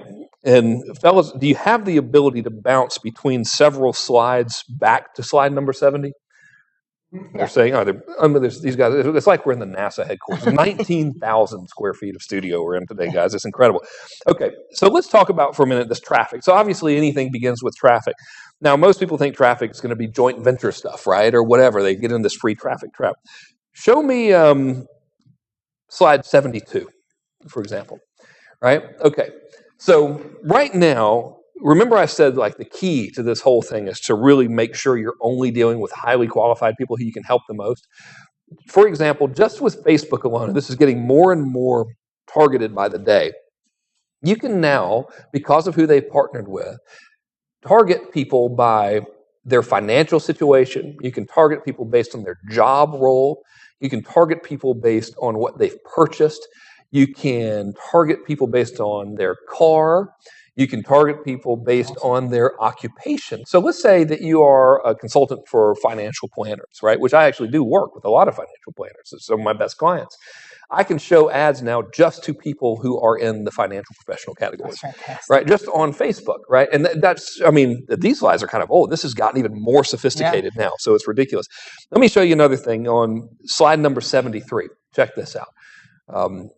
Look at this. I tell you what, it took us, guys, we literally spent 15 minutes writing this stuff on the and it's going seamlessly. You would think it's spent forever. Well, it's because we've done it forever. Okay, so let's say you want to use the mail, but you don't want to actually pay for it.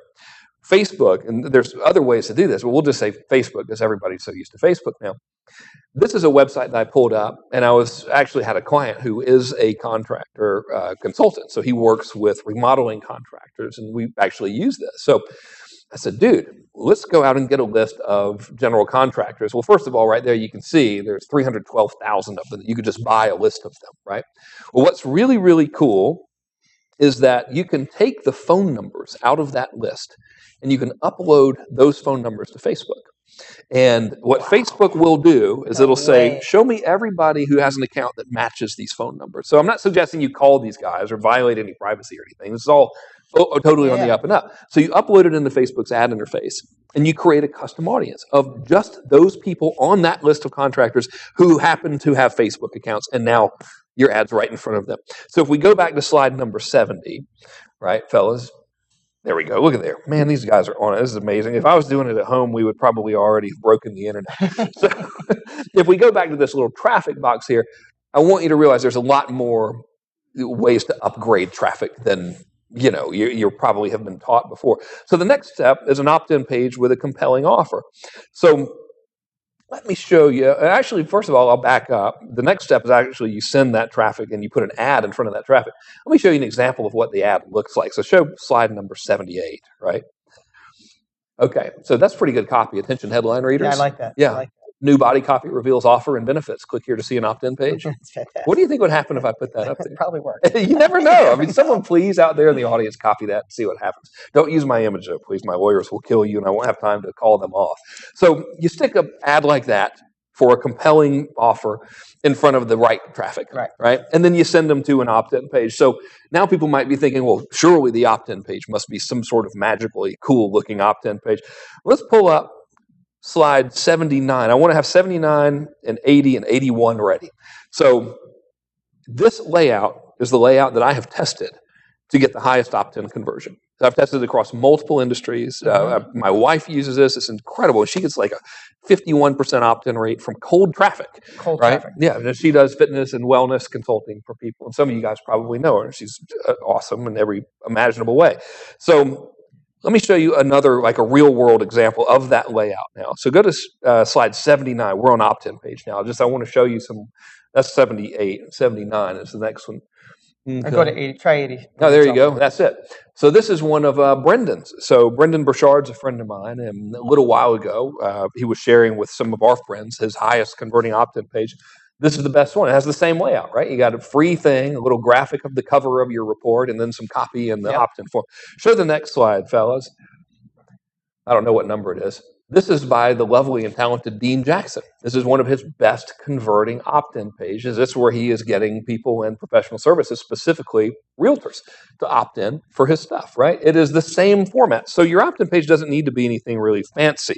As a matter of fact, if you're wondering, well, what tools can I use to build opt-in pages like this, go to megaphoneapp.com. They're clients of mine.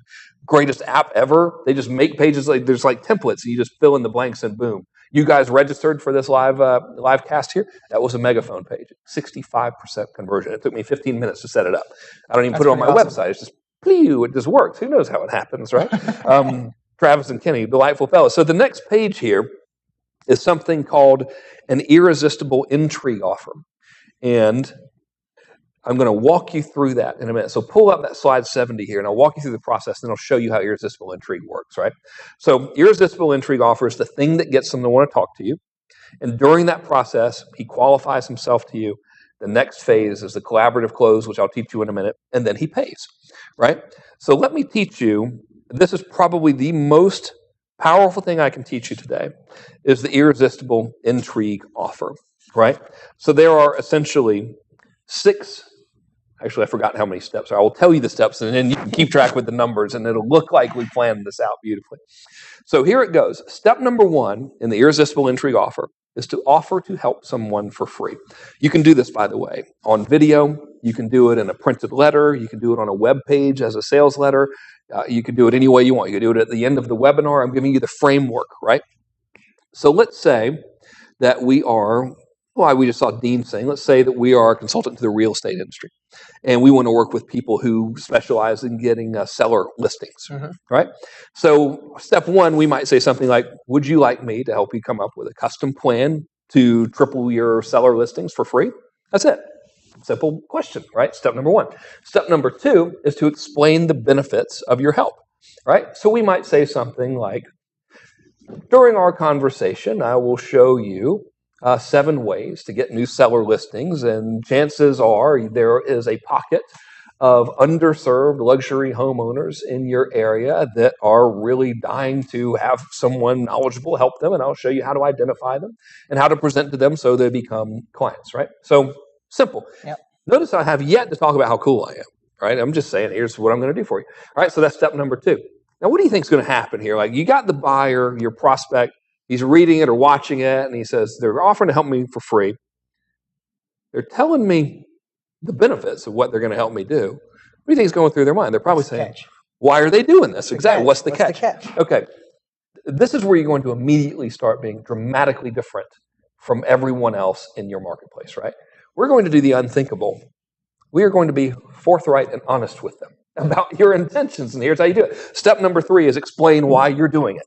Right? And you don't make up something about how it's your childhood dream to help realtors or anything. You say, the reason I'm doing this is twofold. Number 1, I genuinely enjoy working with realtors that specialize in luxury home selling. And number 2, some people that have this conversation with me might become clients. If you decide to become a client, my fees start at, we'll say, $10,000 a month or whatever they are. I'm just making that number up. Right? Dear God in heaven, what have we done? Right? We were transparent. Oh my goodness. God help us all. Now, that's the entire step right there. What I just outlined for you. There's no need to go on and on about how great or how it's a deal or anything. Just here it is. Now, what do you think is happening with the buyer? Now they're going like, uh-oh, he's going to try to sell me something. This is terrible. He's probably not only going to try to sell me something, he's going to put me in a giant freezer in Dean's office. And I'm going to freeze and be walking around these weird slippers and be the object of their ridicule. Right? So the next phase is step number 4, which is to now eliminate sales fear. So the guy started out going, and now you've told him you're going to sell something, you've told him your rate, so now he's like, oh God, forget it. So now we got to bring him back a little bit, right?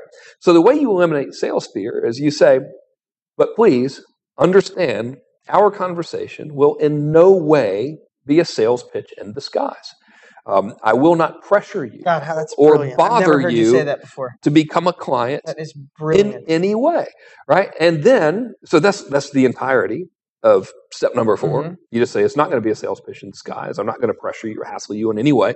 Now, the next step, so the guy hasn't moved forward because he's not going to believe you Why would we're marketers? No one likes us. We're the worst, right? I mean, there was a whole book out there called "Marketers Are Liars." Like, thanks, dude. You are a marketer. Yeah, you're what are you doing? We're supposed to work together, right? So anyway, the next phase is to now get him to start leaning in metaphorically, because he still doesn't believe us, and there's nothing we're going to say that's going to get him to believe us unless we do one thing, and that is to now offer extreme risk reversal. So here's how you do it. You say, as a matter of fact, I'm so confident that you will find this conversation extremely valuable, regardless of whether or not you become a client, that in the event you tell me I wasted your time, I will give you X as compensation for the time we spent together. Now, mine, incidentally, is $1,500. So when I do this, I say, listen, if you think I wasted your time, I'll pay you $1,500 for the hour that we spent together, right? So now what do you think is happening? Now the person on the other end that's reading it is like, seriously? And now they're leaning forward a little bit. They're not ready to throw money at us by any means, but now they're interested. Just went to a whole nother level. They're like, what? Look at the balls on this freak. That's what they're saying. That's probably what they're saying at home, because they all talk like that. It's starting to degenerate, fellas. Okay, so the next step now we've got them leaning in. I learned this from Neil, by the way, when I read his book, The Game. Whenever they're leaning in, the best way to make them lean in more is to start taking it away, right? So remember earlier in our discussion today when I was saying, okay, you really want to focus on the clients that you can help the most. Well, before you would ever make this type of offer, you would list a set of maybe 5 criteria that perfect person would have. And step number 6, you start taking away by saying, however, there's a catch, and I need to be upfront with you. I can't help everyone. The only people I can really be of genuine benefit to are realtors who, and now you're listing your criteria of your perfect person. So realtors who are willing and able to advertise, realtors who have a database of people, realtors who have been in business for X amount of years, realtors who whatever. Right? But when you say this, again, and usually this is funny. I'm here today. I never shut up, but I'm enjoying this as a student right now. It's fabulous, and I don't want to interrupt or interject in any way. This is what you do, and it's so elegant, but you explain it in such a way to make it just so palatable. But what the cool part about what you're saying is you're creating scarcity, but not on the significant side that's cheesy and manufactured. No. You're creating scarcity because you don't want to work with somebody without a list. You don't want to work with somebody without a staff. Because you don't want to work with someone who has done shit or there's in their basement, hoping to be rich by doing nothing. Right. So by self-selecting the clients you want to work with, you're leaning, as they lean in, you're leaning back and say, listen, I'm glad we're coming together, but I only can work with you if. I mean, I know it's obvious because but it's so brilliant because it self-selects the exact people you want to work with while immediately creating compounding effects of, no, you're going to work with me, dude. I mean, I just did a campaign and I don't even have time to talk about it, but it's exactly what I did. I had people getting on the phone. Insulting amounts of money. Yeah, I mean, my average phone call was less than 7 minutes for $20,000. And by the time they got on the phone with me, it wasn't a conversation. So what are you trying to sell me? It was, hey, how do I make sure I reserve one of those spots? Exactly right. And it's because I self-selected because I don't want to hang out with the wrong people or I can't help the wrong people. Exactly what you're sharing. And a lot of it I got from our conversation 3 weeks ago at your house. So anyway, I didn't mean to interrupt it. Just I know, that left side, especially the way you paint it, it's so slimy and and you're creating that same feeling by being client-centric. And being very cool and real. You wouldn't say I can only work with this amount of people because of some manufacturer. It's really like, dude, I can only help you if whatever, So anyway, the next step, now that they've done that, the next step is step number 6, I think. And this, step number whatever, you're writing it down at home, I hope, so you know the right number, right? But the next step is to have them apply. So your verbiage is, let's say you're online and you're doing it in video. You say, so if that sounds like you, here's what I want you to do. I want you to click the link below. It's going to take you to a little questionnaire. It's going to gather a little bit of information about your situation, see what you have going on, so I can make sure I'm best prepared to help you prior to our conversation. And that's essentially it. So that's step 7 or step number 6 is to get them to qualify themselves to you. Now, here's what this process gives you, by the way, right? So it sounds very, very simple. There are 2 things I want to point out. Number 1 is the polar opposite of the significance model, right? Which I wrote up there. So you're never talking about yourself. We've never manufactured any sort of credibility or had to mention it whatsoever. It's 100% cool. The net result of this is you have people who know who you are, know how much you charge. That's a huge one, right? They know your rates. They are applying to talk to you, basically now jumping through hoops to get to you. So the next phase of closing them, there are multiple ways to do it. I want to teach you one, which is a one-on-one conversation. It's called the collaborative close.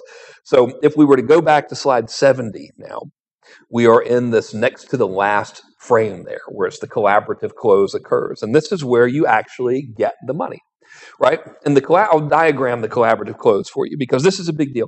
You can do it in person.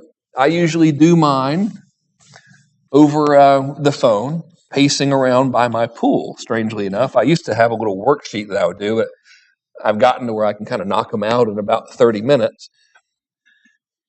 Now, I know that there's probably some people that are thinking wisely, because it's a normal thing to think, oh, wait a minute, you're telling me I have to make sales calls. And that is the opposite of what I'm suggesting to you.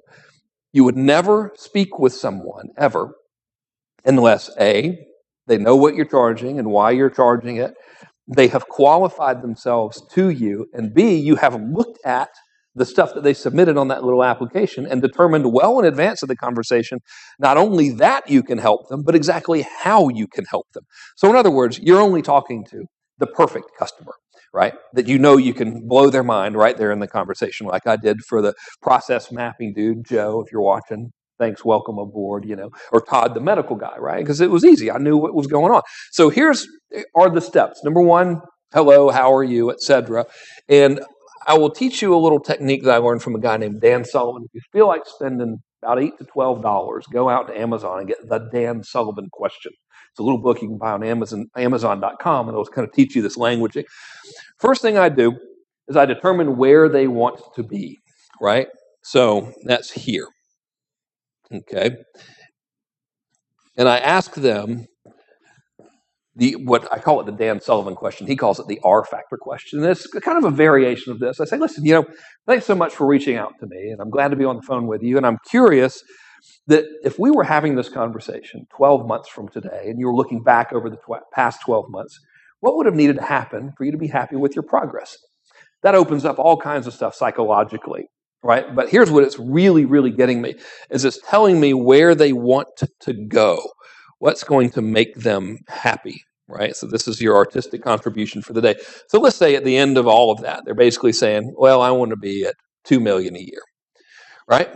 So now that I have this established, I begin to now establish this point in the conversation, and I'll repeat back and I'll say, okay, so if I'm understanding you correctly, you're telling me that you'll be really, really happy if you grew your business to $2 million a year, and we'll throw in some other stuff because there's usually a lot more than that, right? Your customers were happier, you had a different level of clientele, your customer service was increased or whatever, right? So it's usually not that cut and dry. They'll tell you a litany of things here, which is good. The more they tell you, the better. So now I'll say, well, that's great. I'm curious. You reached out to me for a reason, and it's probably because there's some frustrations in your company or something. Tell me what's going on. And then you shut up. And they will tell you everything that's horrible that's going on, which you want to find out. So now you find out where they are. I'll just write that here, right? So now what we have two polar sides of this equation. We have where they are and where they want to be. And the collaborative close is a process of conversation that focuses on this, which a lot of sales trainers call this the gap, right? The distance between, this big gaping void between where they are and where they want to be and how bad it sucks to be away from here. I don't focus on that. Instead, I draw the attention to the gap and I collaboratively help them come up with a way to get there. So I will, on the phone with them, bridge the gap. So let me show you how I do it. So let's say they're at $1 million a year, right? The purpose of the collaborative close is to get them to, in their own words, come up with the plan to get to wherever they want to be. So the first thing I'll do is I'll say something like, okay, Bob, you're at $1 million a year, and what's your average unit of sale? And he'll say, well, it's 1,000, right? $1,000. I'll say, okay, it's $1,000 per unit, all right? And then I'll say, how many are you selling per month? And he'll tell me, and he'll say, well, I'm selling 100, right? So it's really 1.2 million a year, but whatever, we'll do easier math. So we're selling 100, right? So right now, I already know that I have two ways to get him to his 2 million. Number one, if I can get him twice the money per unit, maintaining the same amount of money per transaction, we're there. I also know if I can simply keep the price the same, but increase the units of transaction, we're there. I don't say anything at this point. I'm just thinking in my mind things that I can do, right? So I might have a little column for notes, and I might write increase price, right here. This is just for my own use, right? I might say increase units. So to keep it simple, let's focus on this. One of the things I might say is, okay, so if I hear you correctly, your business is surviving entirely on 100 sales a month, and the average sale is $1,000 a sale, right? And Bob will say, yeah, dude, that's exactly what's going on.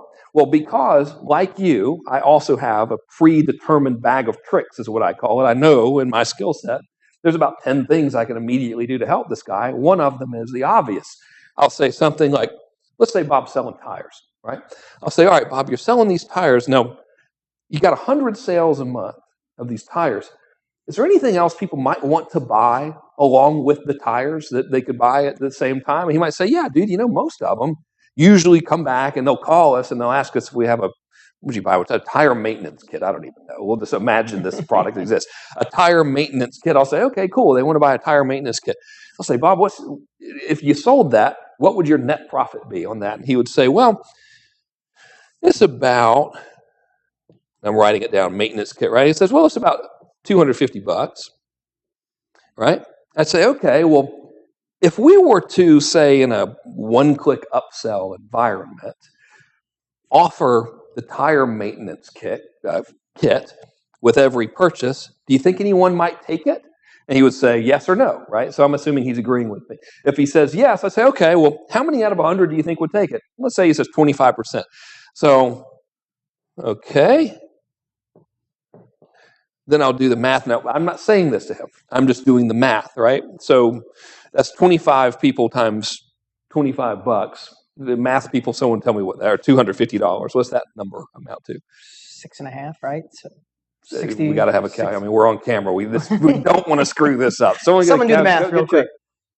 25 times 250. 62. All right. So I said 65. Yeah, it's pretty good, right? So now we got an extra 6,000. 6,250 a month, right?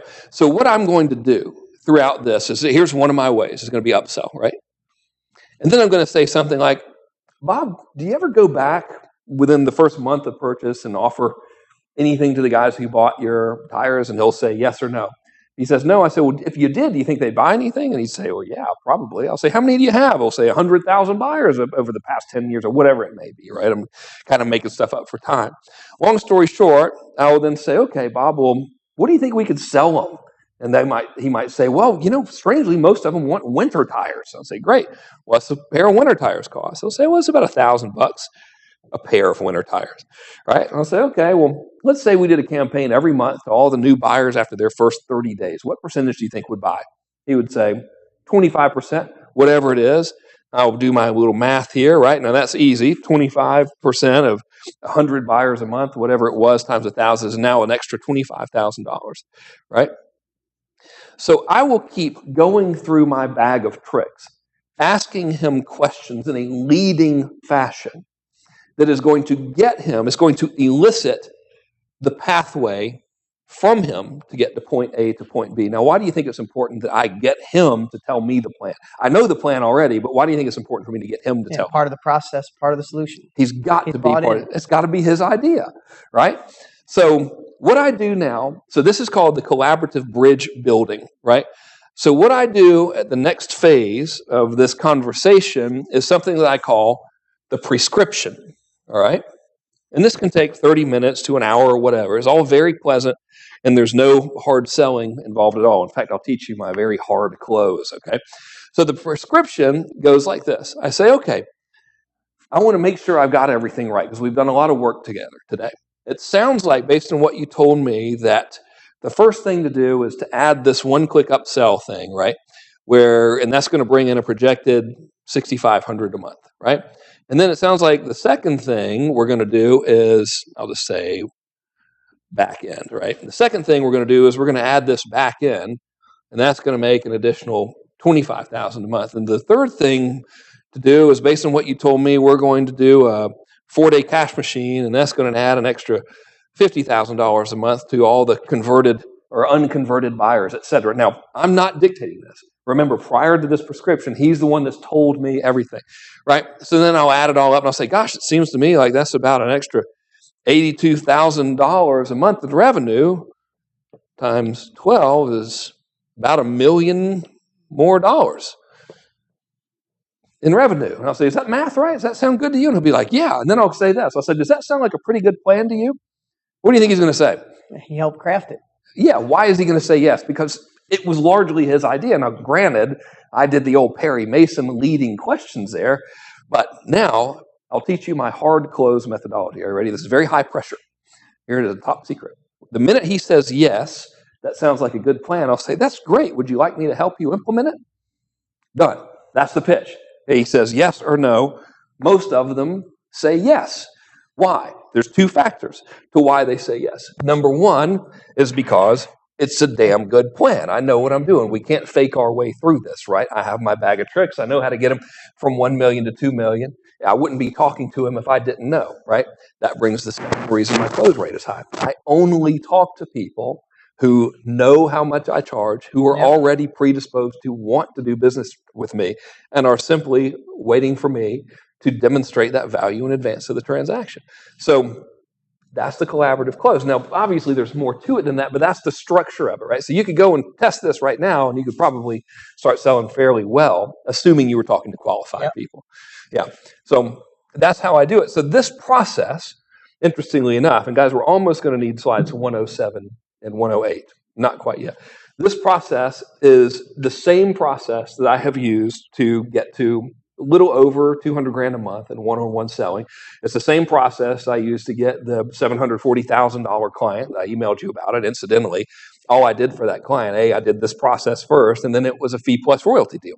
That's all it was, right? I built some systems, and I'm getting my royalties and equities. Same close was used. Same marketing process was used, right? In a professional services environment that's just done for you, I built a campaign that sold over $1.5 million with professional services. Guess what it all hinged on? The irresistible intrigue offer to the collaborative close. Same with group coaching. So this whole methodology, this whole approach is what I have used personally in the past 18 months or so to sell around $6 million of these services, which I will now bundle up and call consulting, even though technically professional services isn't, fee plus royalty isn't. But to me, it's all kind of the same thing. It's the leveraging of the internet. You're getting paid for bringing value. Yeah, intellectual property. And if you would like me to personally help you implement this methodology in your own practice to get clients of your own and to manage them and to really start getting what you're worth and what you want from your marketplace instead of doing all the typical stressful internet marketing stuff, I would be absolutely delighted to do it. For the first time since last August, I'm going to be teaching an advanced consulting class live. And I'm going to be doing this on an interactive basis with a very small group of people. So if guys, now this is where it's not very seamless. If you'll bring up for us now that first batch of those slides, it should say week 1 on there. I'll tell you exactly what you're getting. So cool. Now this is a 6-week course. It is interactive. And here's what I mean by interactive. I'm going to give you the lessons and the content on Mondays. And then every Thursday, we're going to get on the phone and talk as a group and in person, and I'm going to help you implement what you learn in week 1. And this is significantly more effective than sending you a box of DVDs or whatever, because you're definitely going to have some questions. Like right now, you probably have some questions. I'm happy to answer them here in a minute, right? But we're going to need the interaction. It's the number one best way to ensure that people are happy with what they've invested in is when I can personally help them, right? And that's what I'm in the business of doing. I've worked across multiple industries, and that's how I'm going to help you. So let's talk about what happens in weeks 1 through 6 here. So if you could bring the slide back up, that would be pretty helpful because brilliantly, I did not print this one slide out, right? So the first thing we're going to do is we're going to set the map, right? We can never get to our destination unless we know where it is and unless we build a map to get there. So in week number 1, I'm going to do some exercises with you to figure out exactly what you want to earn per month, exactly what you want to earn per client, help you figure out exactly what model specifically is suitable for how you want your time and your life to be, and then who the best prospects are for you to serve. Because chances are you might be making the mistake that I made in those early years, where instead of focusing on that little 5% of my marketplace that could pay me a way exponentially more revenue than others, I was focusing on the 95% that were not qualified to pay me that revenue and were frankly harder to deal with. So in week number 1, we're going to get certainty and we're going to get clarity. Now let's pull up week number 2 because I don't have it in front of me. So there we go. Thank you. Now see, I'm off camera. I can look dumb if I want to.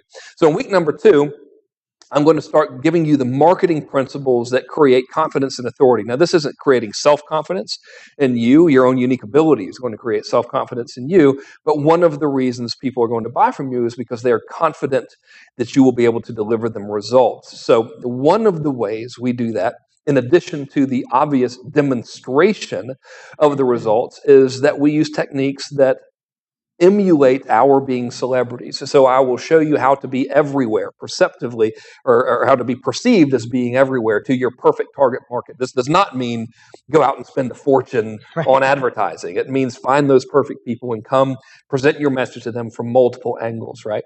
I will show you how to establish authority and credibility almost instantly by using, I guess, what we could call weapons of authority and credibility, although that sounds a little aggressive. Yeah, so a friendly weapon of credibility and authority. So people don't really question you. So they are more now receptive to your demonstration of your ability to help them. So that's what we're going to do in week number 2. So by the time we're in week number 2, you've got your model mapped out. You have got the income that you want to earn per client mapped out. You know who that client is going to be. And now we're starting to create the materials to attract those clients into your funnel, which is incidentally a very simple funnel. So let's go on, bring up week number 3 on the slide there if we can. So now what we're going to do is, now that we have those assets, we're going to use them to bring prospects into your funnel. There are 6 ways that you can get clients. So what I outlined to you today was one way, right? It was a lead generation magnet to an irresistible intrigue offer to a collaborative close. Well, there are multiple ways to create that. You could do collaborative close in a group. You could do collaborative close one-on-one or in a small room in a discovery day process, which I just did. Your irresistible intrigue offer could be delivered live. It could be delivered via webinar. It could be delivered via video. There are 6 different ways that we can utilize. Really, transparently, I don't think you need to use all 6. I don't use all 6. We just don't need that many clients. I doubt you are either. But one of them is going to appeal to you more than the next one might. So I want to create a situation where what you're doing, you're very good at it and it's energizing versus something that might be tedious. That's why we're going to go through all 6. So if we could bring up week number 4 there on the slides, that would be great. So in week number 4, I'm going to show you how to close sales. And I'm going to show you 2 ways. I'm going to show you the collaborative close methodology, which is what I use personally. And then I'm going to introduce you to the person who, when I need to, have a client's sales team trained on how to deal with objections like, well, let me think about it, or I don't know if I have the money, or all of the things people say to delay enabling themselves to get the results they want. I go to this one person, and I'm going to introduce you to that person, and he's going to give you a training on what to do in the event that they don't immediately say yes. About 20% of my people don't immediately say yes. My objection handling methodology might not be the one that you want to use. Mine is, okay, well, that's great. Is there anything else I can help you with? Okay, bye, click next, right?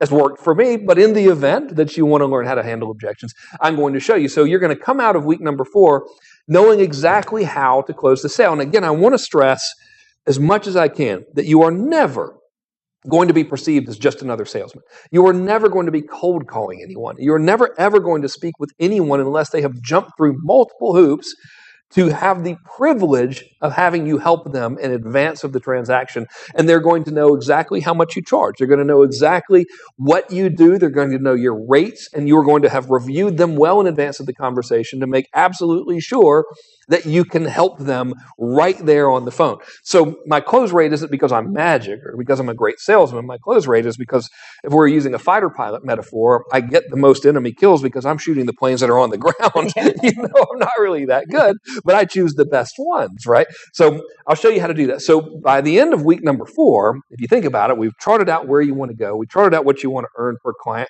We charted out who that perfect client is. We've built the assets to start attracting them. We built the 6 different ways to bring them into a funnel. Week number 4 now, we're already up to closing them in these collaborative close conversations. You can even do it in group settings if you want to. So now Week number 5 is, what do we do with them once we have them, right? How do you keep them happy? I know that people watching this are like, dude, I can see myself doing this, but I'm a little bit worried about, okay, they give me the money, now what? Like, is there an organizational structure? Like, how did you have these clients that were paying you in your best month over $200,000 and you were talking on the phone 3 hours a day for 3 days a week? Like, how did you pull that off? Well, that's what we're going to do in week number 5. Every model has this time structure, a deliverable structure, a service delivery structure that I'm going to share with you to show you exactly how to manage these clients in a way that, number one, and most importantly, gets them the results that you've promised, and hopefully gets them even better results than you promised, which is what my goal always is. And number two, it does so in a way that you haven't now created a desk job for yourself, right? I had a new client. The guy's awesome. He's a German guy living in Costa Rica. He's in the wellness industry. He emailed me today. Results not typical. The guy already has a big list. He's very, very good, clearly, at what he does. And he has just come on as a client. I haven't even really worked with him. So he just did some stuff based on the collaborative close. He goes, dude, last week I was on the phone all week. I sold $100,000 in business, but I don't want to do this because I don't want to be on the phone all week. And I'm like, well, you don't have to be. I appreciate your effort in starting this early, but let me show you the rest of the stuff before you get started. Still, kudos to you, Ka, for doing that. That was incredible. I got that email this morning, actually. Results not typical. That is not a projection of your income. He is not, you know the deal, right? So I'm not saying you're going to make $100,000 in a week, but that's what we're going to focus on in week number 5. Week number 6, we're going to end with my showing you how to generate extra revenue, because let's face it, let's say you're building this and you're advertising regularly, and you generate, for every 100 leads that you generate, let's use the 1% model, right? Every 100 leads you generate, you get 1 client. Let's say for every 200 leads you generate, you get 1 client. That's even more conservative. Let's say for every 300 leads you generate, you get 1 client. That's extra conservative, right? And let's say you only need, I don't know, let's pick a number, 10 clients arbitrarily, right? Well, now you got these 3,000 people, and 2,990 of them have not become your customer. It doesn't mean that's not because they didn't want the results you might be able to help them get. That means that maybe today wasn't the right time, maybe they weren't ready, maybe you couldn't reach them, whatever. Well, there are extra revenue models that I want to share with you in week number 6 to turn some of those non-clients into buyers that can either allow them to ascend to become consulting clients, or that can add extra revenue streams to your practice. These include group coaching. These include something called the magic model, which is a finite coaching type of program. This includes continuity. This includes a structure called non-continuity continuity, which I know sounds weird, but I'll teach it to you. This also includes professional services, such as outsourced, done for you, etc. So there are lots of other things that you can bolt onto your existing practice to generate extra revenue from the leads you have. So that is what we got. Now, the class begins on November 3rd. That's a Monday, November 3rd. And it's going to be very limited. The reason it's limited is because, obviously, I can't... You're doing this one live. I'm doing it live, So every week we're going to get on the phone. I'm going to answer your questions. This is serious stuff, right? So because of that, I can't have a lot of people. The last time, if you can bring up, guys, the next slide, which is 108 here. The last time I've sold this, in this capacity, where it was live, the price was 3 payments of $2,600. I sold $890,000 worth of this class last summer. And then, of course, I took a lot of time off and quit doing what worked so well. Actually, I ended up getting scooped up by that one client. We did a lot of work together, and I ended up taking more clients, right? So last time I sold it, it was 3 payments of $2,600. That's $7,800 in total that people paid for this. I would like to offer you up to $4,940 in savings. So here's my proposition. If you go ahead and you enroll today, you can either make 3 payments of $1,286, or you can save even more money by making 1 payment of $2,860. That $2,860 is legitimately $4,940 off of what other people paid for the exact same thing. You're not getting anything less. As a matter of fact, you're going to be getting their live Q&A sessions that were recorded in addition to the live Q&A sessions that we do together, right? But I want to take it one step further. When you enroll today, I also want to give you immediately, like I said, class starts on November 3rd, but I want to get you up and running immediately. So I'm going to give you a bonus, and that bonus is called Millionaire Marketing Formulas. Now, everyone knows and loves Brendan Burchard, including you and I. He's a dear friend of ours. In 2010, Brendan and I held a very small event. It was legitimately a $10,000 per person event. We sold it largely through direct mail, During that event, we broke down every campaign that we had done for ourselves and or clients that generated over $1 million. And I don't want to say we systemized the campaigns, but we kind of said, okay, here was step number one. And we gave all the assets. We just walked through it. Here's how it worked. Here's the criteria in which it needs to be deployed in order for it to work well, et cetera. And people were thrilled, right? We filled it with direct mail, which is funny for internet people, right? We recorded that and we never ever sold it. So what I would like to do as a bonus for people who enroll today is I'd like to give you that Millionaire Marketing Formulas event, 100% of it, unedited. Well, it's edited in the sense so you don't see us like on break or anything, but unedited, nothing good was cut out of it. All the transcripts, all the manuals, everything right there. So you're immediately going to get access to that. And interestingly enough, the third bonus that I would like to give you is something that people never think about when they think about me, and that is a direct mail swipe file. So you might be wondering, Frank, you said you sent out 1,000 letters, and only 1,000 letters generated 41 people who jumped through hoops. I'd like to have that letter. I'll give it to you. They jumped through hoops for the opportunity to give you $100,000 plus 15% of all of their sales. Can we have the letter? The answer is yes. Of course you can have the letter. I'd be delighted to give you the letter. I want you to model it within reason to your business. Make sure everything you say is true, obviously. But it doesn't stop there. I've used direct mail for years. I've used direct mail to sell professional services, such as done-for-you marketing services. I've used direct mail for clients. I've used direct mail to generate leads outside of the internet marketing space. I'm talking about even in the space of generating leads from other consultants, in the space of generating leads from the dental market, in the space of generating leads from chiropractic, in the space of generating leads from home appliance markets. I've built all of this stuff through direct mail to generate consulting and professional service leads. And I want you to have that. And I want you to have a walkthrough of how I did it and how I picked the list, who the mail brokers I used were, how I bought the list, what the envelope said, what the font was, what the pieces were, everything. Because, look, I mean, the internet's great. It's a joke. It's a joke to offline marketing. And if you want to do higher end stuff, sometimes it's easier just to type a letter one time, call the mail lady, say, Alice, will you please mail this? She says, yes, here's the list, go, and then stuff happens, rather than building all of these systems, right? So those are the three bonuses that I want you to have as fast action bonuses in addition to doing this. I'll tell you what, this isn't on the slide, but I think I want to go the extra mile here. All right. Okay, can we do it? Yeah. I'm starting to feel like a salesman. I'm feeling pretty good. I like to pitch. Dude, I'm enjoying just sitting here. This is usually me. I've been doing this every week for years. I'm inspired by I'm having an amazing time just sitting You don't even have to do it right now. No, I'm loving it. Guys, can I give you something else? I want to give you the coolest thing possible. So back in August, late August or early September, I did the first product launch I've done in 4 years.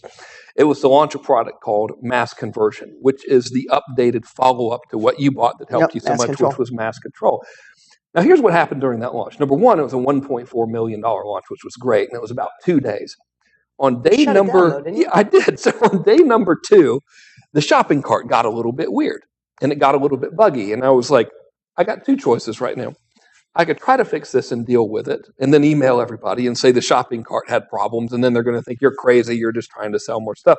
Or I could just shut it down and go back to consulting, which is going to make me infinitely more money than messing around with this crap is in the first place. Yeah. I opted for door number 2, which was to go back to this stuff, which is, in my opinion, significantly more lucrative. The course, however, Mass Conversion, is phenomenal. The course sold out for $2,860. I want to give you that entire course as well as a bonus when you enroll in the advanced consulting course right now. So I'm not going to leave that available forever. Well, first of all, class starts on November 3rd. So when it starts, it's gone. And when I get too many people, I'll cut it off. It'll probably be cut off before then because I can't take that many people.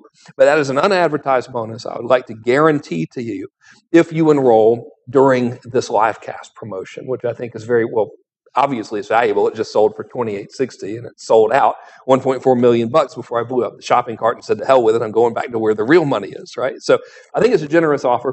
If you can help people, if you have that desire to help people get more results faster and more efficiently than they could do it for themselves, and you want some guidance on how to attract the right customers and clients into your business, and you want some guidance on how to convert them into paying clients without being all douchey like traditional internet marketing and without being salesy in a way that makes everybody happy and delivers value 100% of the way, I'd be delighted to help you do it. I've been doing it a lot for the past couple of years. It's almost what I do exclusively for clients across all industries. I believe it's the greatest field in the world to operate in, and I think you're going to enjoy it as well. As I listen, it's the reason I asked you to come here.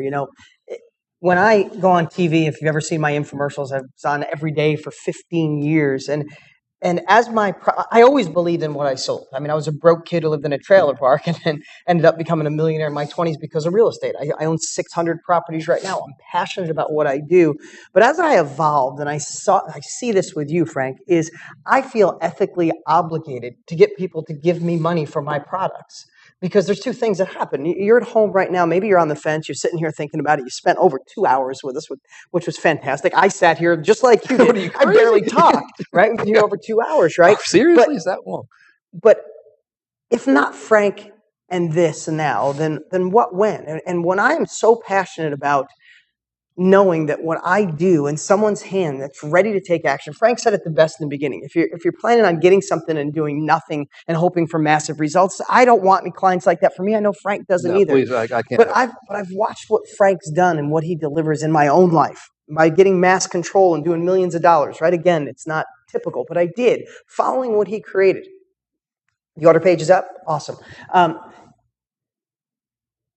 But knowing that if you don't take action today with this product, what's going to be different, right? I mean, it's an overused statement, but the definition of insanity, trying the same thing over and over and expecting a different result. When Frank shared with me what he was doing for consulting, first of all, what this opportunity was, I didn't even know you were throwing in your new mass conversion. But when he shared this, I said, dude, you have to do another one. You are obligated to your list, to the people who follow you, to get this in their hands if they don't have it. I just want you to know something. We're using my studio. I can count 1, 2, 3, 4, 5, 6, 7, 8. We're in my studio. Including my illegitimate child. Including your illegitimate child. Yeah. I want you to know something. I'm doing this for Frank. I'm not getting a penny from you. Are you giving me a dime? I bought dinner last night. Yeah, and I tried to unbelievable. It was a great dinner. I did the sneak attack on you. But I'm not getting anything because I'm truly at a point in my life where people need the right wisdom. You know, so many people struggle and they're doing the same thing. It's like they're treadmill entrepreneurs, not ladder entrepreneurs. They're going faster, they're going harder, they want more, but they're just burning on the treadmill. And what Frank delivers is the ability to run on a ladder. Again, it doesn't mean you're going to get this and be rich overnight or have the results Frank has, but to have the roadmap that someone tested and is true tested to get in the game as fast as you can and maybe stand apart from the other internet marketers out there who are all fighting over the small crackers when there's a whole freaking planet waiting to be attacked, $1 billion a year industry. And this is the guy that can get you in. So, you might sit on the fence and think this could be good, but, here's one thing I know, and there's very few people on the planet I've ever seen do it. You do it, I do it, and I saw Brendan Burchard do it. And I haven't been around a bunch of other marketers to understand, but I observe and I know which ones are reading teleprompters. Are you talking about the pole dancing? Yeah, no, teleprompters. Oh, okay, never mind that. Let me just share something. For somebody to come up here and speak for 2 hours from the heart with a couple of notes on a yellow pad. Great penmanship, though. It means it comes from the heart. It means it comes from a place of pureness, of the desire not only to know this stuff, but the desire to get you engaged. I haven't used a script on my infomercials in 8 years. I don't use it when I talk on my videos. I could go 2 hours, but there's very few people who do it because most people are trying to remember what to say to get you to buy rather than delivering the wisdom that can transform your life and you wanting to come to Frank. And the ability, and you doing this live is so freaking awesome. And I'm glad I sparked you to do this. Again, like I said, this is the greatest thing. I know this is probably costing you like 30 grand. No, but I got to get out of here before he gives me the bill. But I won't go on and on. I haven't spoke. I don't want to seem like the guy that doesn't know what to say. I enjoyed listening, but I enjoyed listening so much. In fact, this video alone, the value you delivered, I'm going to make sure my team not only watches this again, the ones that aren't here right now, but we need to get in that training course. I mean, those 6 weeks are transformational. Even if you're not going straight into consulting, all those pieces, the swipe file, the bonuses, the ability to get your new mass conversion. Mm-hmm. I mean, unbelievable. So guys, if you're sitting on the fence, you know what you want to do. It's time to click the button below and get engaged. And unlike scarcity that's manufactured, you start November 3rd. I start November 3rd. It's on a Monday. I'm all over the country this last quarter, so I'm not, and next year is insane, not because I've got clients. Yeah, I'm going to Chicago next week to meet with financial services firm. It's $1.5 billion firm. I got my medical manufacturing guys. I got my high-end group, it's a 50K group of people that are in professional services that I coach and work with. So I'm not an info marketing guy. So I'm not like going to go launch this, again on an automated webinar or something. If you want to join the class in this capacity where you have direct access to me and you can really get that value from me looking at what you wrote, for me, like coaching you, okay, you had a call. The guy didn't become a client, but he was perfect. Tell me what happened. Tell me how I can help you. Oh, I've done that before. I can already tell you what it's going to be. You're going to give him too much stuff, and you're going to freak him out. But when that happens, I'm going to be there to be like, oh, here's what you say next time. Good job on that one, and here's how to do it. When you want me to look at your irresistible intrigue offer and you're going to go off the rails and talk about how great you are and your credentials, I'm going to say, all right, man, here's another way to word that. When you have questions about, well, I'm torn between this market and this market, here are the customers I primarily serve right now. I'm going to say, well, based on what you told me and based on my research into this market I've been doing during this conversation, maybe you might want to focus on these guys because according to this, and this is where the money is. And you'll say, yeah, dude, okay. And I'll save you all of that time in doing that. So really, I'm offering this level 2 on that run. Let's do it together. I will do this with you to help you add this. And if you're already doing it, which I know a lot of you guys are, I'll help you really up your game, not only in terms of your ability to attract and convert customers, but your ability to deliver for those customers, to really keep them happy. The longer they stay, the more money you make. If you're getting a percentage of their increase and their growth, if you're in that environment, I'm happy to show you what I know on how to increase their results so you can get an increased share on your own. So this is a very collaborative process. Like I said, last time I did this, I've only taught it live in this capacity one time. It was last summer. It was $7,800, right? It was incidentally the highest satisfaction rate of anything I've ever done. So I'm like a weird OCD kind of guy. I look at all the numbers and I'll say, okay, what worked from a customer satisfaction standpoint? And this was like way over 90%. Everyone was thrilled. And the guarantee was and this is the same thing, by the way. So I haven't mentioned this. The guarantee of this is take the entire course. Get on every single call with me. Do all 6 weeks of this. And if at the end of it, you're not where you want to be and you don't think it was useful, let me know. You have all your money back. Keep everything, right? So 100% of the risk is on me. And I made the same guarantee to those guys. It was minimal, right? I mean, I had a couple guys couldn't make the calls or whatever. I got sick and blah, blah, blah. But it was pretty much next to nothing. And everyone was cool and happy and it was awesome. So this is, in my opinion, my very best work you can get. And nothing would make me happier than if you're in the internet marketing on the treadmill, the hamster wheel, as my friend Perry Marshall describes it, right? Nothing would make me happier to help you escape and ascend into what I call the world of real commerce, because I can assure you, if you look back historically at people who have gotten truly wealthy, how many of them are information marketers? I don't think that many, right? So where are the information marketers 20 years from now, 15 years from now? There's like a handful of them are still doing business, and the rest of them have either burned out or burned their communities out. There's so much more out there. If you have that talent to where you are able to market, and incidentally, there's all kinds of consultants out there. I mean, the guy that I talked to this morning that I told you about that did 100K in a week, this is what he told me. I haven't verified this. I can't imagine he would lie, right? The guy is literally in the raw food and nutrition market. So what do you think they talk about? I mean, what could they possibly... I used to joke about when I would do this presentation, I have a slide, there's like 2.3 million results or something for a raw food consultant, right? I never knew I would actually have one as a client. God knows what they talk about. Like, what are they saying? I'm thinking about having steak for dinner. I don't think you should have it. Whatever. But then they're happy and everyone's thrilled, right? So this isn't limited just to business stuff, but I know most of you guys on here are in the world of marketing, and I'm telling you, man, what you're undervaluing so much. If you're in the business of like just teaching the internet marketing stuff, you could take that same knowledge and help an existing real business with some momentum. Yeah, real people with momentum results. that end up being great friends because you transform their life. And they'll still, results not typical, whatever, but maybe you'll have this weird existential argument with them where they want to continue paying you, even though you've really given them everything they could possibly need and now just want to hang out. I hope you have that problem.